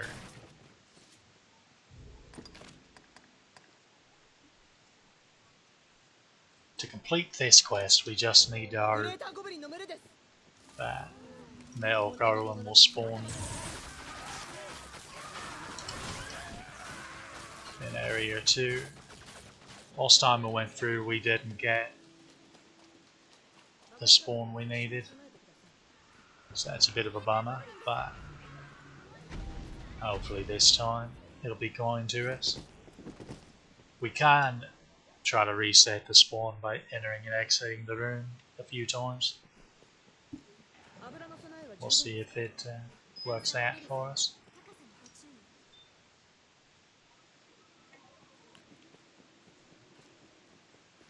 Now, I'm pretty sure, yes. I'm going to grab this and then immediately use it.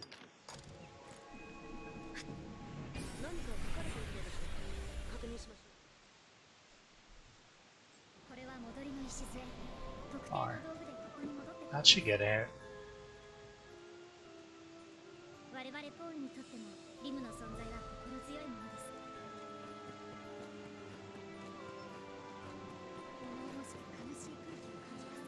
Now we just mosey on over this way.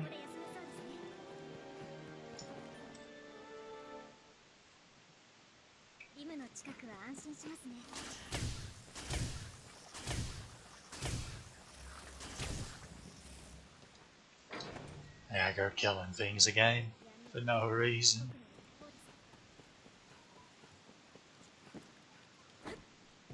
Or maybe we'll get lucky and Strigoi will spawn. Wait. I'm being done.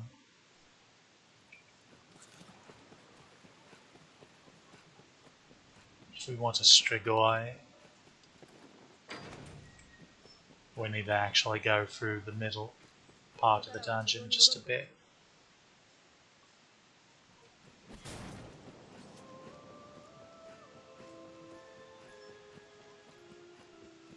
Now the version of the room that spawns that has the Strigoi will also have wraiths, so be prepared for that.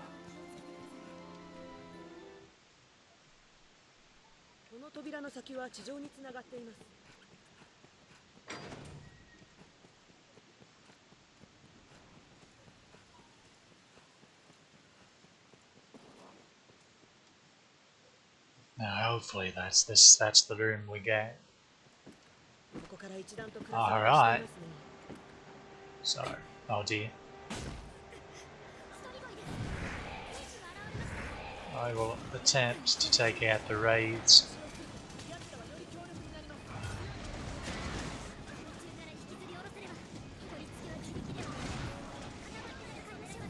Architect. Wait, really? Oh no. Okay, good. So, see how it's slurping her blood? Now, we need to let it loose.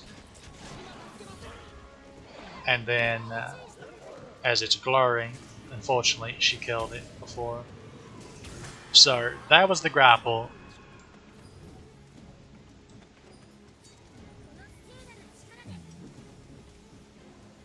Where's the wraith at?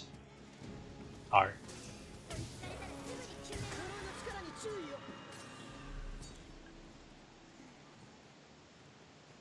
So yeah, that grapple, you have to let the grapple complete, and then he'll start glowing red and growing bigger. And then you have to kill him before he fully absorbs the blood. And that's how you have a shot at getting a blood red crystal drop.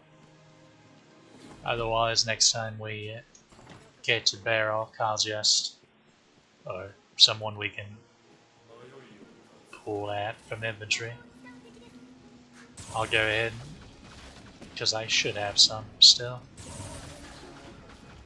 I'll go ahead and just withdraw them from my inventory to get it out of our quest log, because it's bugging me.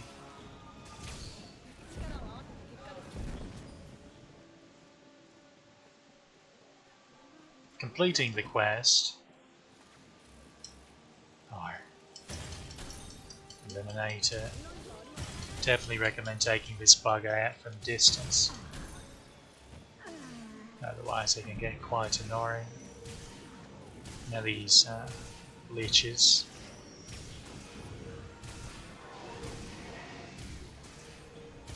Can also be a bit of a bugaboo. Up on the bridge, there's not a lot of places to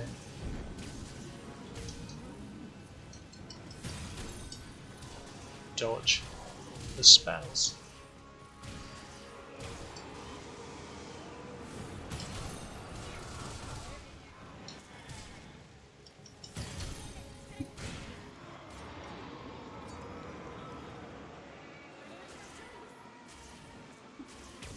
So these little bubbles are left behind when wights and leeches cast certain spells.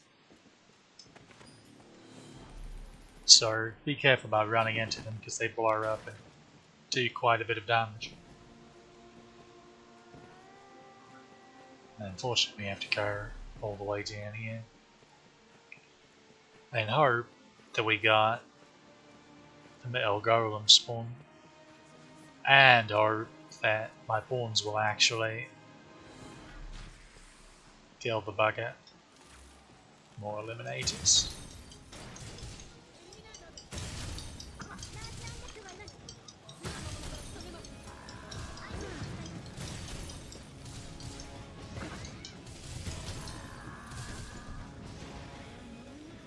Thank you, blessed knockdowns. Also, apparently a wraith has fallen down here.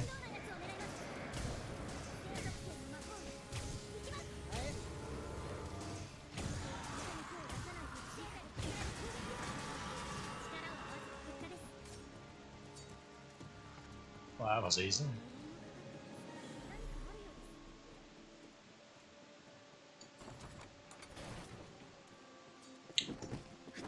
Alright, here goes.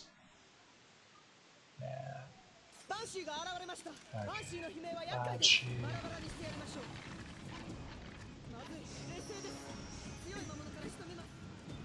Yeah, it wasn't. If it was in here, one of the nettles would be here. So, let's exit out. Go up and into the rift. I believe that's what we have to do to try to re-roll the place. Bit annoying, but we'll only do it. I'll try it once, honestly, because you've seen me fight metal golems. It's a shame, but there really just isn't anything you can do depending on what class you are for a couple of the locations you find them in. So they're just one of those things. Ranger and Strider, knock them over easy. Mystic Knight, it's got them fine.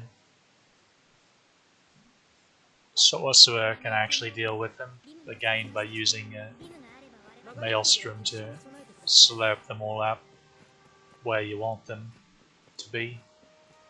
Even though it doesn't actually do any damage to them, it puts them in a place where you can damage them. So that definitely reset the enemies, it appears. Or not. Guess those two were supposed to have spawned the entire time and didn't for whatever reason.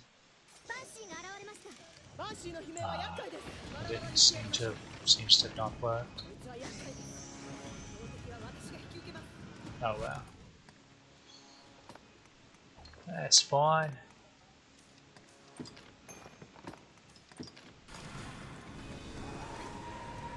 Alright, fun's over. Let's go back into area 3.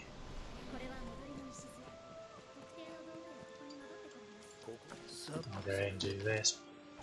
I'm pretty sure I have quite a few. Oh yeah.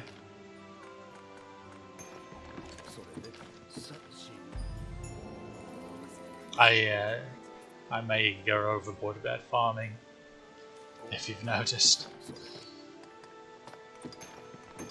Especially annoying materials. Although I don't think that many things actually require them for upgrades, so I definitely went overboard. Mostly so I have some to give to people that needed them.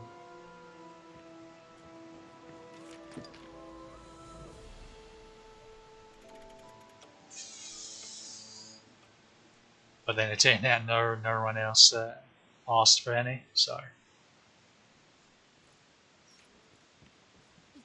it's just the way it is sometimes. Nah.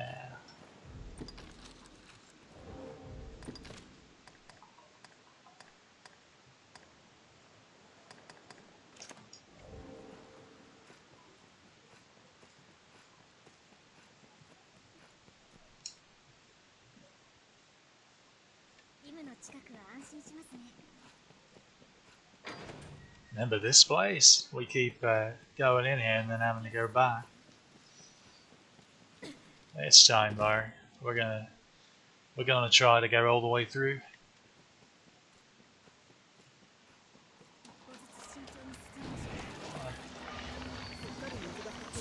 The rooms respawned.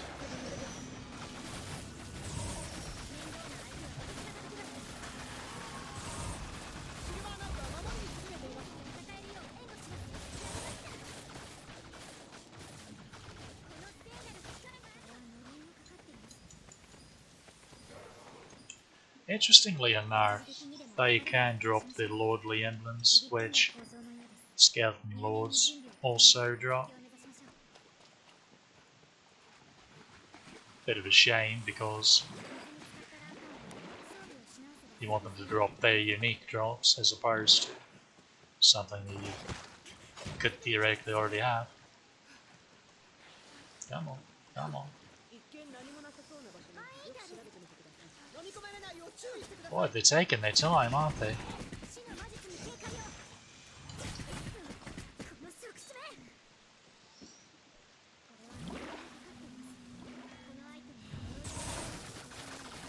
Just to make sure there's nothing in here. Okay. Oh. Wow, about that. Oh dear.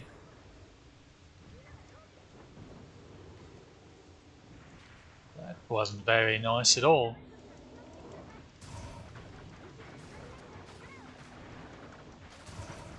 Cheeky drop kick before you've even loaded in.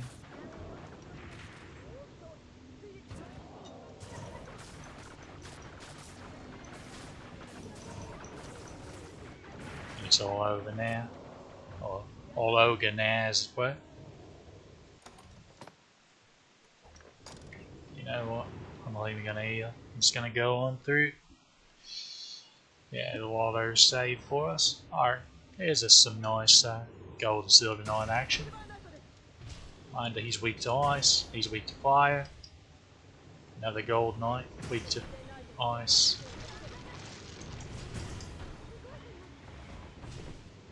This is actually a good opportunity to let them revive each other for pawn knowledge. So I don't want to be in that. And also give you pawns opportunity too. If you have any fighters with Dragon Roost, inflicting lowered strength on the bugger, on the Golden Knight, is a piece of pawn knowledge you do need, unfortunately. And that can pretty much only effectively be inflicted on a monster by perfect blocking with Dragon's Roost. So yeah, here's an alternate spawn with Eliminators and Sirens as opposed to Hellhounds and Corrupted Pawns.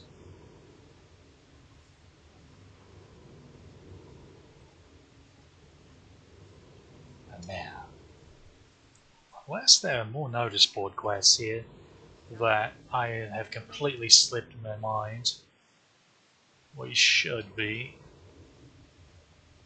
Rider's Rain. Alrighty.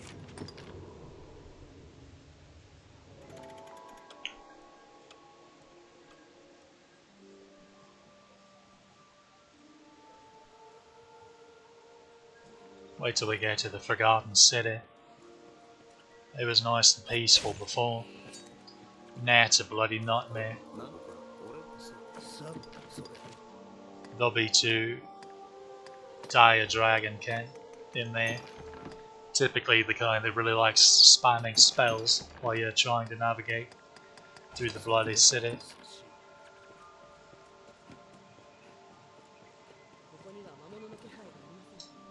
It's going to be full of eliminators, a living armor, and then the whichever of those two didn't spawn in the city will be on the bridge before Diamond's room.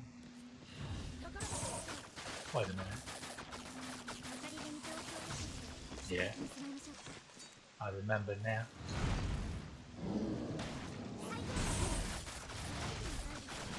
Very unusual, full of Cyclopes now and Corrupted Pawns, and sometimes Phantasms. Oh, Spectre's one, I forget.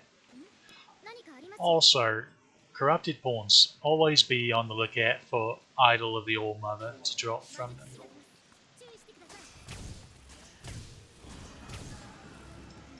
It's a very rare drop, but it's needed for some really nice equipment upgrades.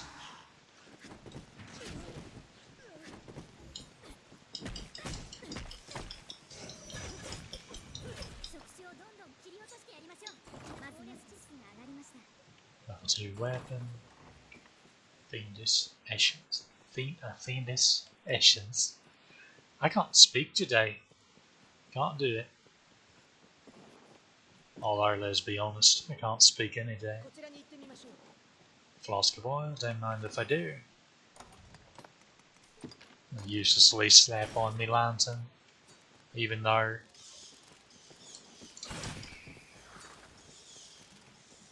no sense in wasting time here. Now, this room is no longer empty, with just death, but now we'll have either living armor, or, as it is now, Gore Cyclops in it. And possibly some Violine, yeah.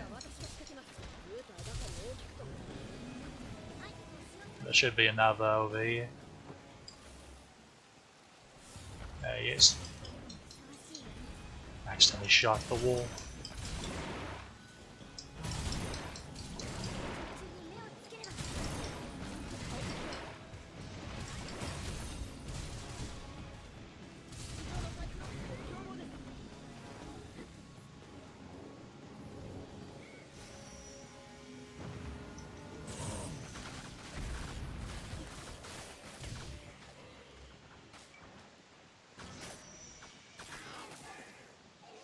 R. It's knocked in now. R. So you don't have to petrify anyone with the bugger to actually get the knowledge. That's good to know. What have you been stricken by, Flower? So this room's quite spicy now. You can already hear the dragons. Now I'm going to go ahead and do this number right here. For no particular reason.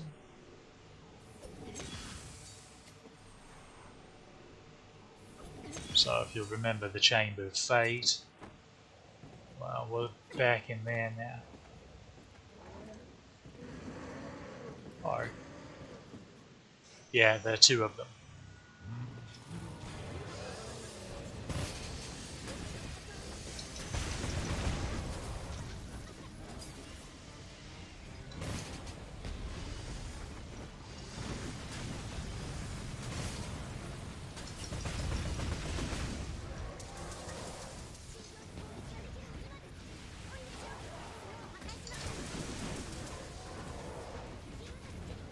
We sincerely need to knock this bugger down. There we go.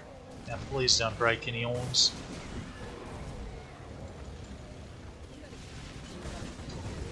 Alright, one down.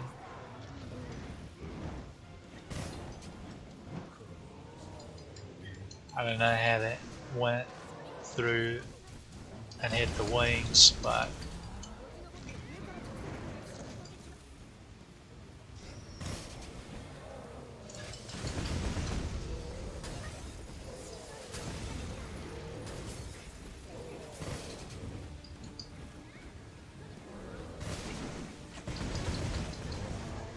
easy as.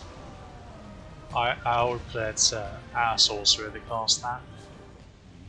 Seems so. Now, because a dragon can often spawn after this, they really like to. After you clear out whatever dragon can spawn, happen to spawn. Now here it is. Here's the big room. Oh dear. Definitely stay on the roof.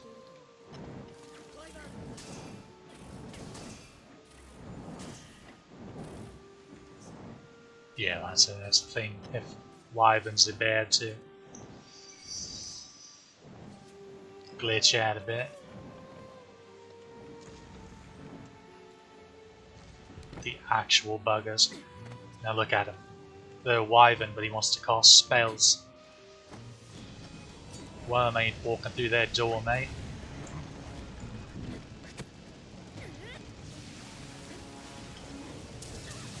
Or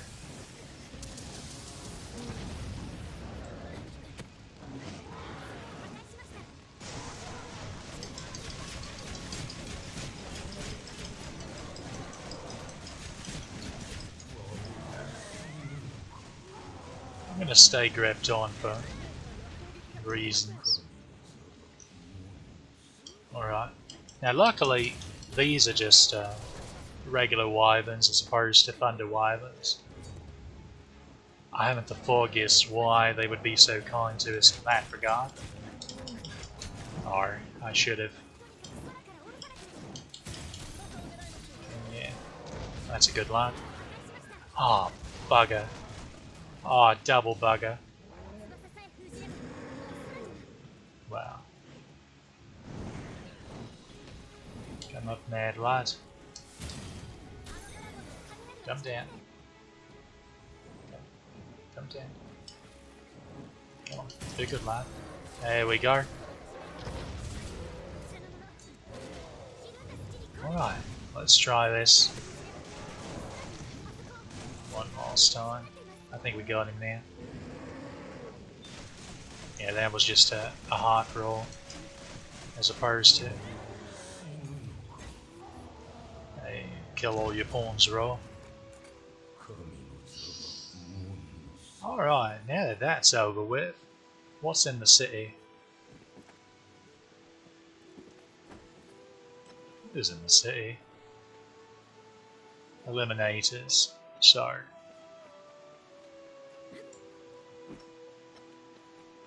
I need to try to navigate the rooftops to get back up to the top and go through in order. This is easier said than done, of course, but also quite a few chests in here contain level 3 weapons and armor now, so do keep that in mind.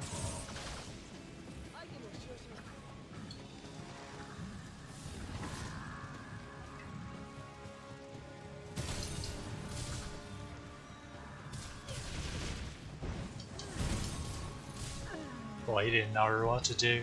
He wanted to get me, but they can't climb. There's a good lad.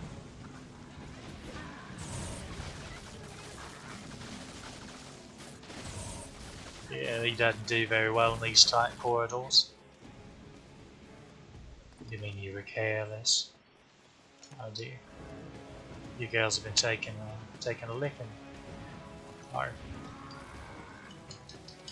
Shouldn't be too many more of them out here, actually. In fact, I just a bit. These are the last two. I wouldn't swear to it though. This will make 4. Right, 4.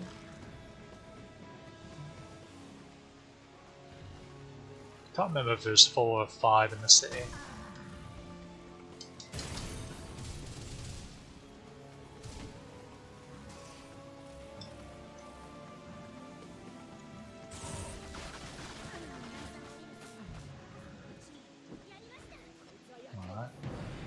And now, because the dragon spawns way over there. Okay, there's one more eliminator here. Because the dragon doesn't realise we're here. Got to be kidding me. Alright, I did it again. Okay, so the way this attack works, you see where the reticle is. There's going to be a Seeker Bolt sent out exactly where that's pointed. If that hits something, then the Hunter Bolts, the actual damaging bolts, the big ones, will home in on it. But if it doesn't hit anything,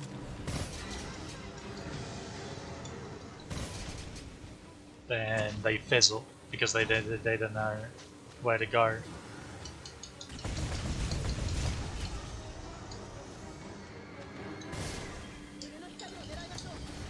Oh dear.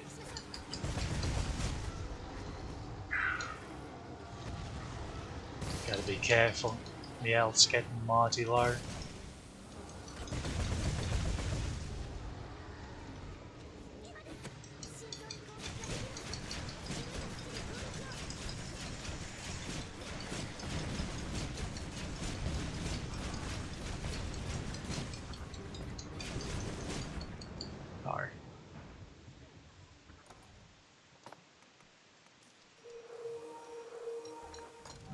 very déjà vu of you.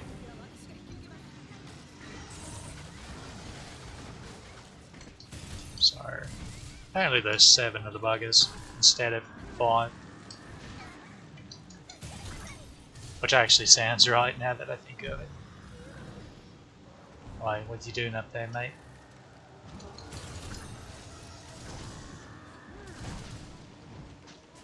Come on.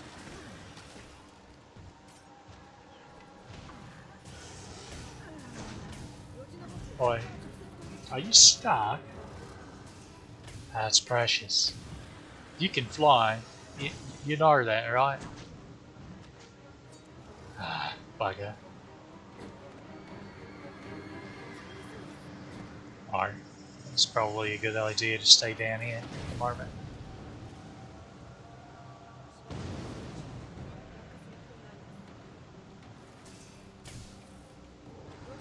Now, where did you go? What did you go? How'd you get up there? Alright, there we go.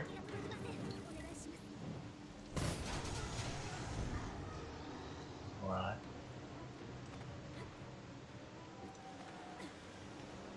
I need to get up to the roof so we can save here. Okay, I need you to just hit the bloody mark, please. I just need one bolt to just.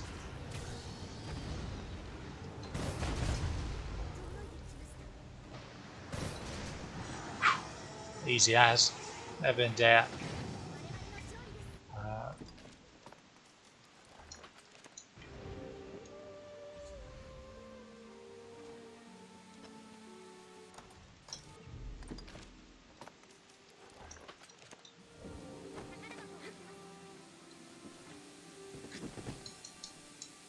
That's how we make use of our mobility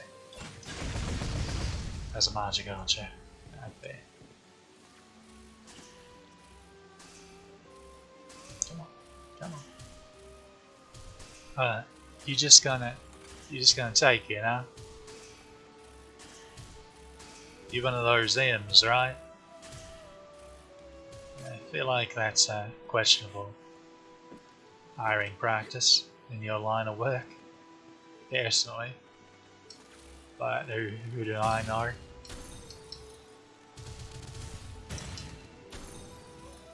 So normally they would actually run forward into the city after us. I haven't the foggiest why they're just bending over for it. It's pretty funny. Boy. I kind of feel bad. Come on. There we go. Now I need a vantage point. Or, wow. This feels bad.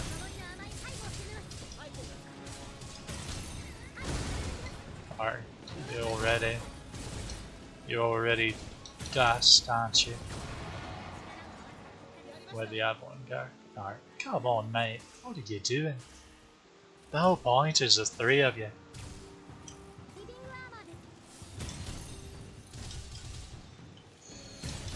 This attack is kind of cheese against them because of how it bends around behind them and around the shield. How am I full out?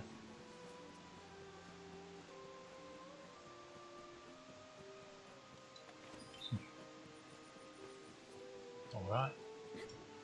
There it is. After this, we'll all that's left is do the final quest and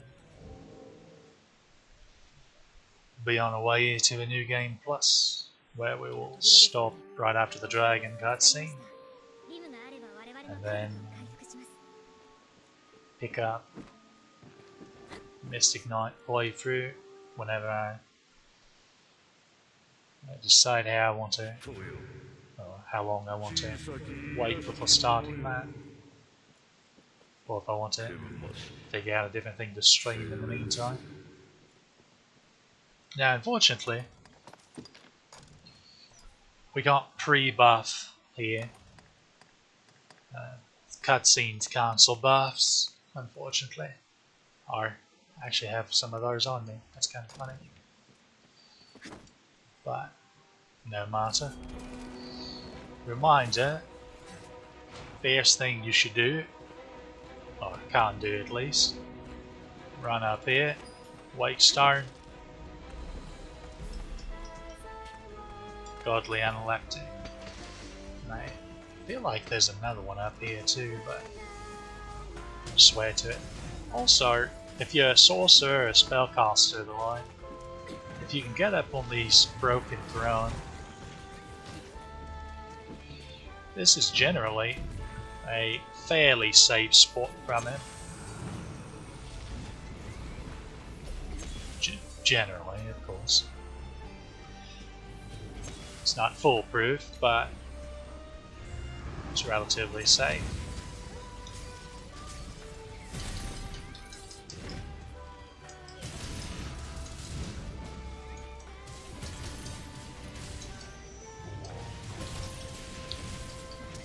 Now, there's the spell that can get you, of course.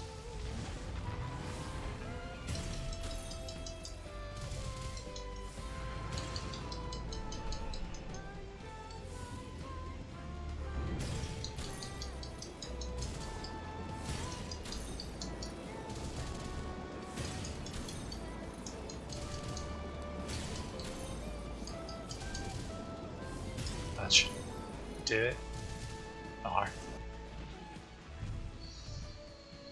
now the fun begins. Watch out for this dragon breath attack he can do. It does approximately all of the damage.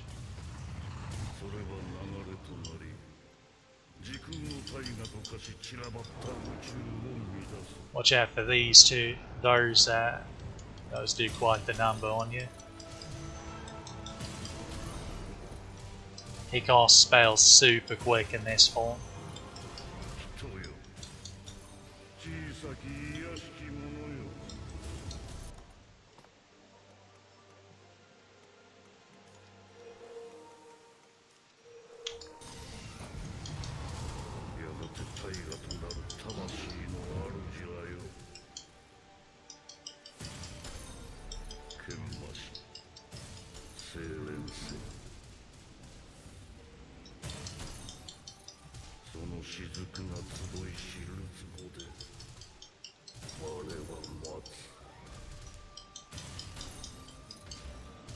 His weak spot in this form isn't his humanoid head, but it's the dragon head on his chest. Alright, and here's the big suck. So do watch out for that.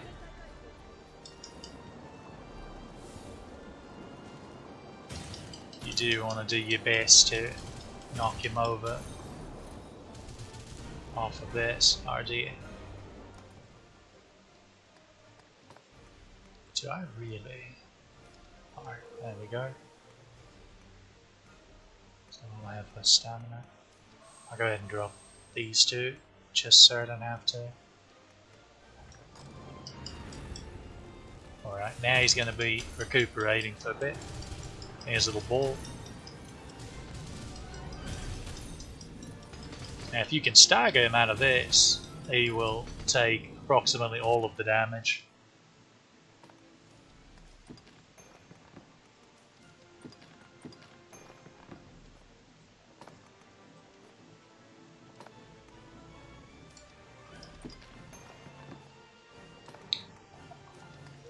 Slurp up some mushrooms and some of this stuff, just so I have the juice to keep spamming. We've about got him licked though.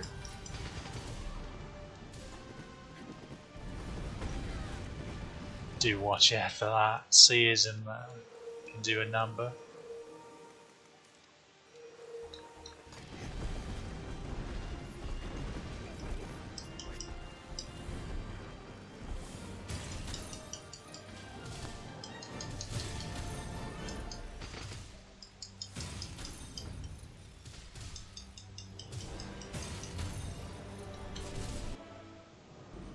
And that is awakened Daimon.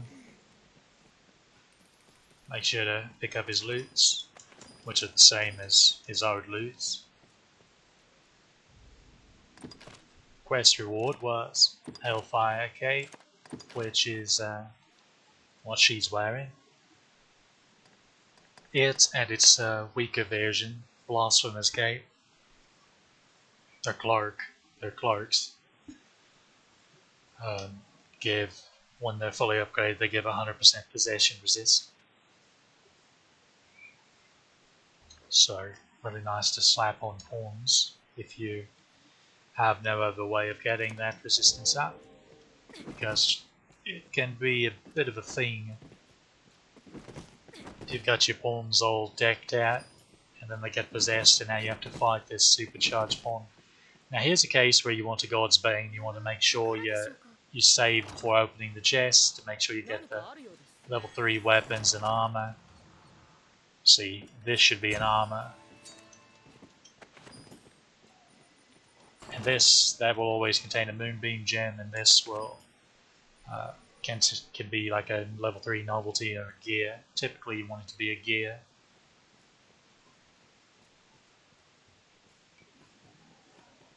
So now we've defeated the dragon version of Daimon. Luckily the dungeon doesn't reset now. Shortcuts will still be open.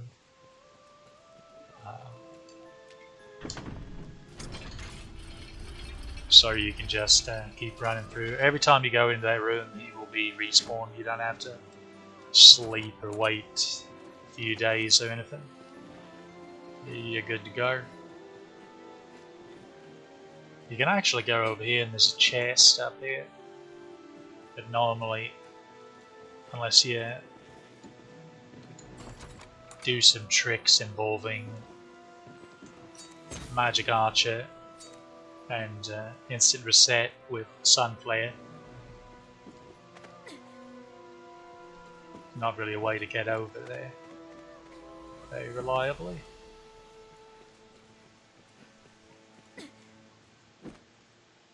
It looks like there's stuff up there, but there isn't.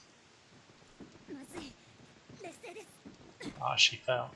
That's kind of funny. That's quite the splot, Katarina. Quite the splot indeed. We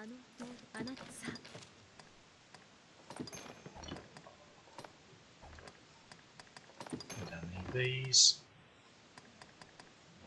Don't need that. Alright.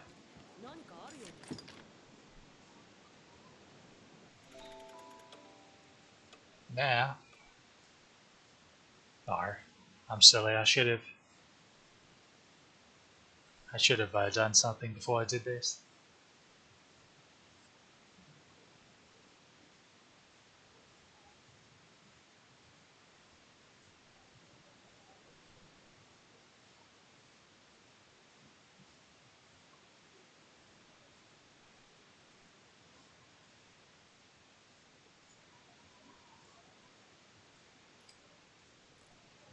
Well, that's odd.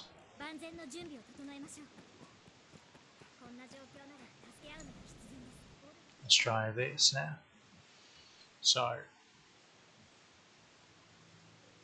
you need to go ahead and dismiss your support pawns when you go to do the final quest.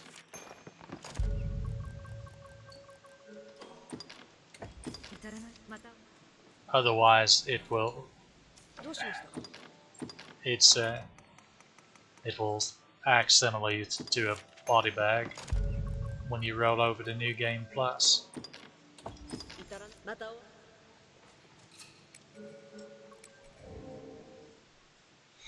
So you don't want that to happen. Now,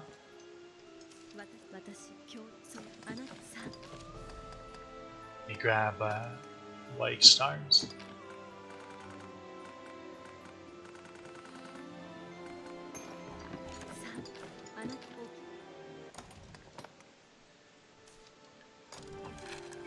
Soren.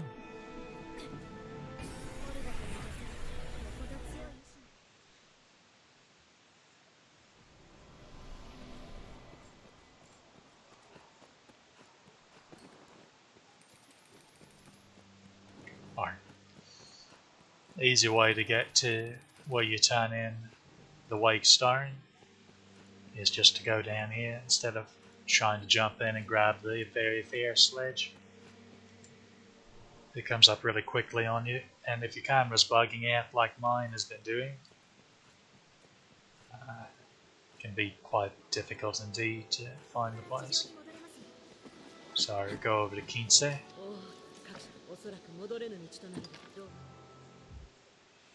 So she takes the wake stones, and now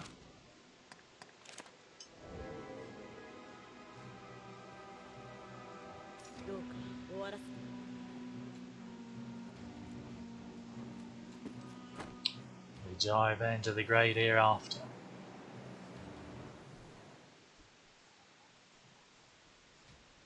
Welcome to the Seneschal's chamber.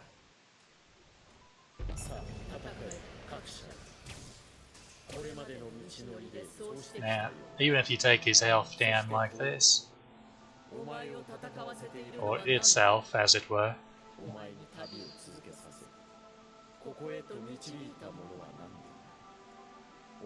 the speech needs to finish before you actually go to the next part.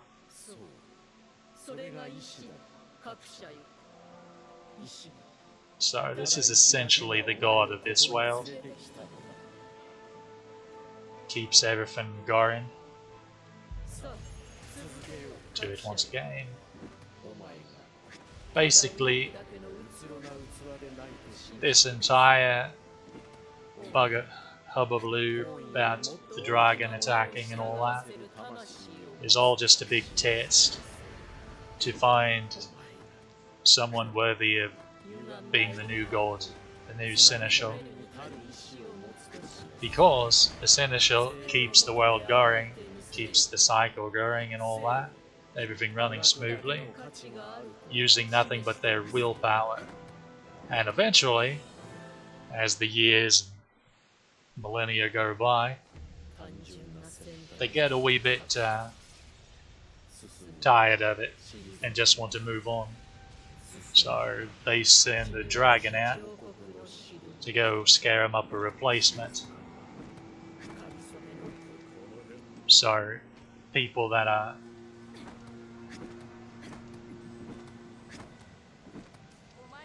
have strong willpower, it's quicker just to do this, honestly.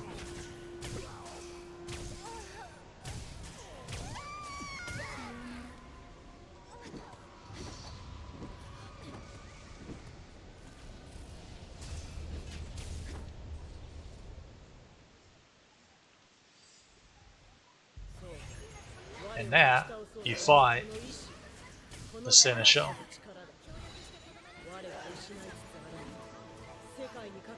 With your pawn, but to finish them, you or your pawn have to hold them so the other can deliver the final blow. And if you notice, that is Savon, who's the Arisen you played as in the demo when you start a new save file. So he was the last Arisen that beat the dragon, went down to the Everfall, conquered the trial there, collecting 20 wake stones, and then defeated and took the place of the prior seneschal. So, however long that's been, he's been keeping things running for us. So now it's our turn. So we free him by stabbing him with the God's Bane. And now, wow.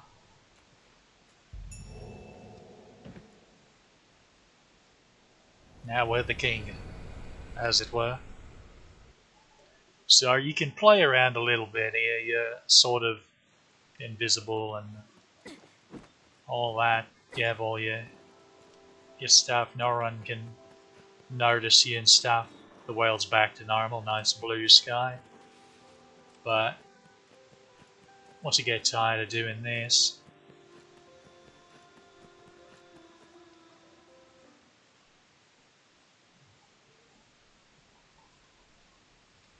you can, if you exit the town, you go back up here.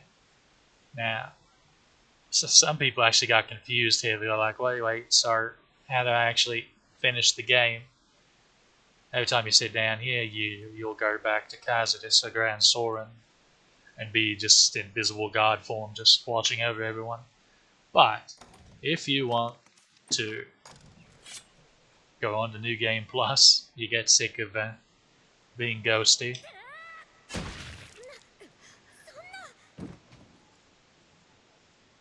And that's how we end it.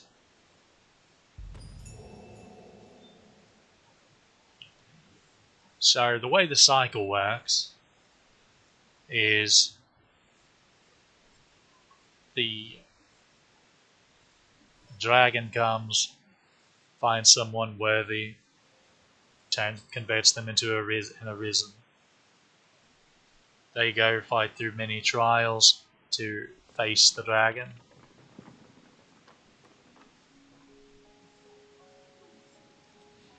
And then the other four comes. They can continue the challenge there, or falter and just live in peace, as it were, although the world's even in worse shape due to the monsters flooding in from the other four. That seems to be what Sophia did, Celine's arisen, because she definitely got her heart back, so she killed her dragon. But she died of old age, so she didn't go and fight the Seneschal and fail. If you fight the Seneschal and fail, you get turned into the next dragon, and then the cycle starts again. You as the new dragon, go and find a new arisen, and so on.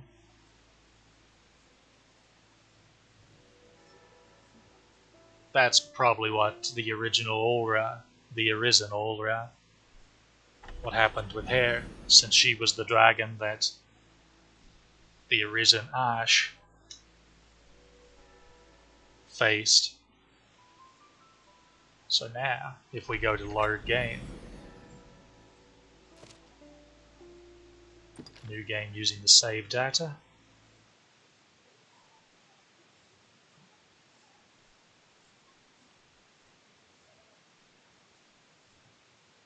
and we're right back here at the beginning.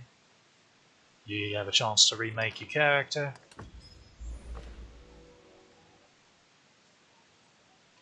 And then we go right back into the beginning cutscenes.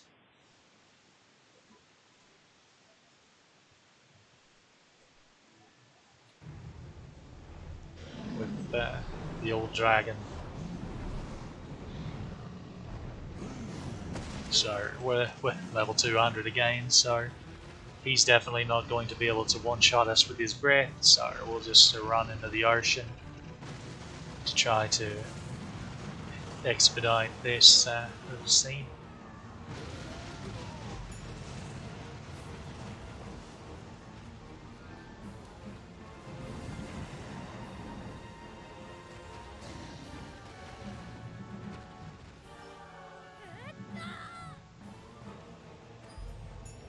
Incidentally, your pawn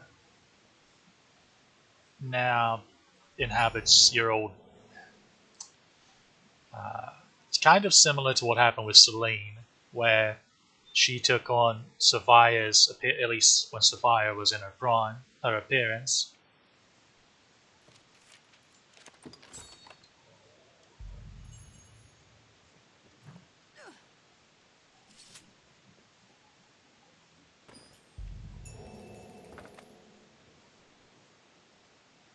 Your pawn does the same. Your pawn now looks like you and is effectively human.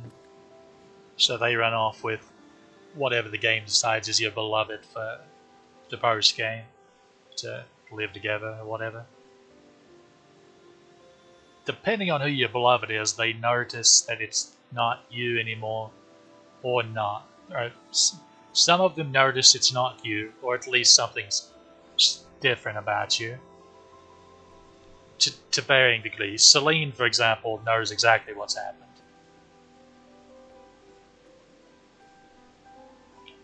And that's Dragon's Dogma Dakarism. Hope you enjoyed the playthrough. We will start this New Game Plus variant playthrough sometime or another. As I was mentioning earlier, I'm undecided on starting it as the next thing I stream, or maybe tinkering around with streaming some other game first. I'll give it some thought, but we'll just see what I come up with. So until then, hope you enjoyed and see you next time.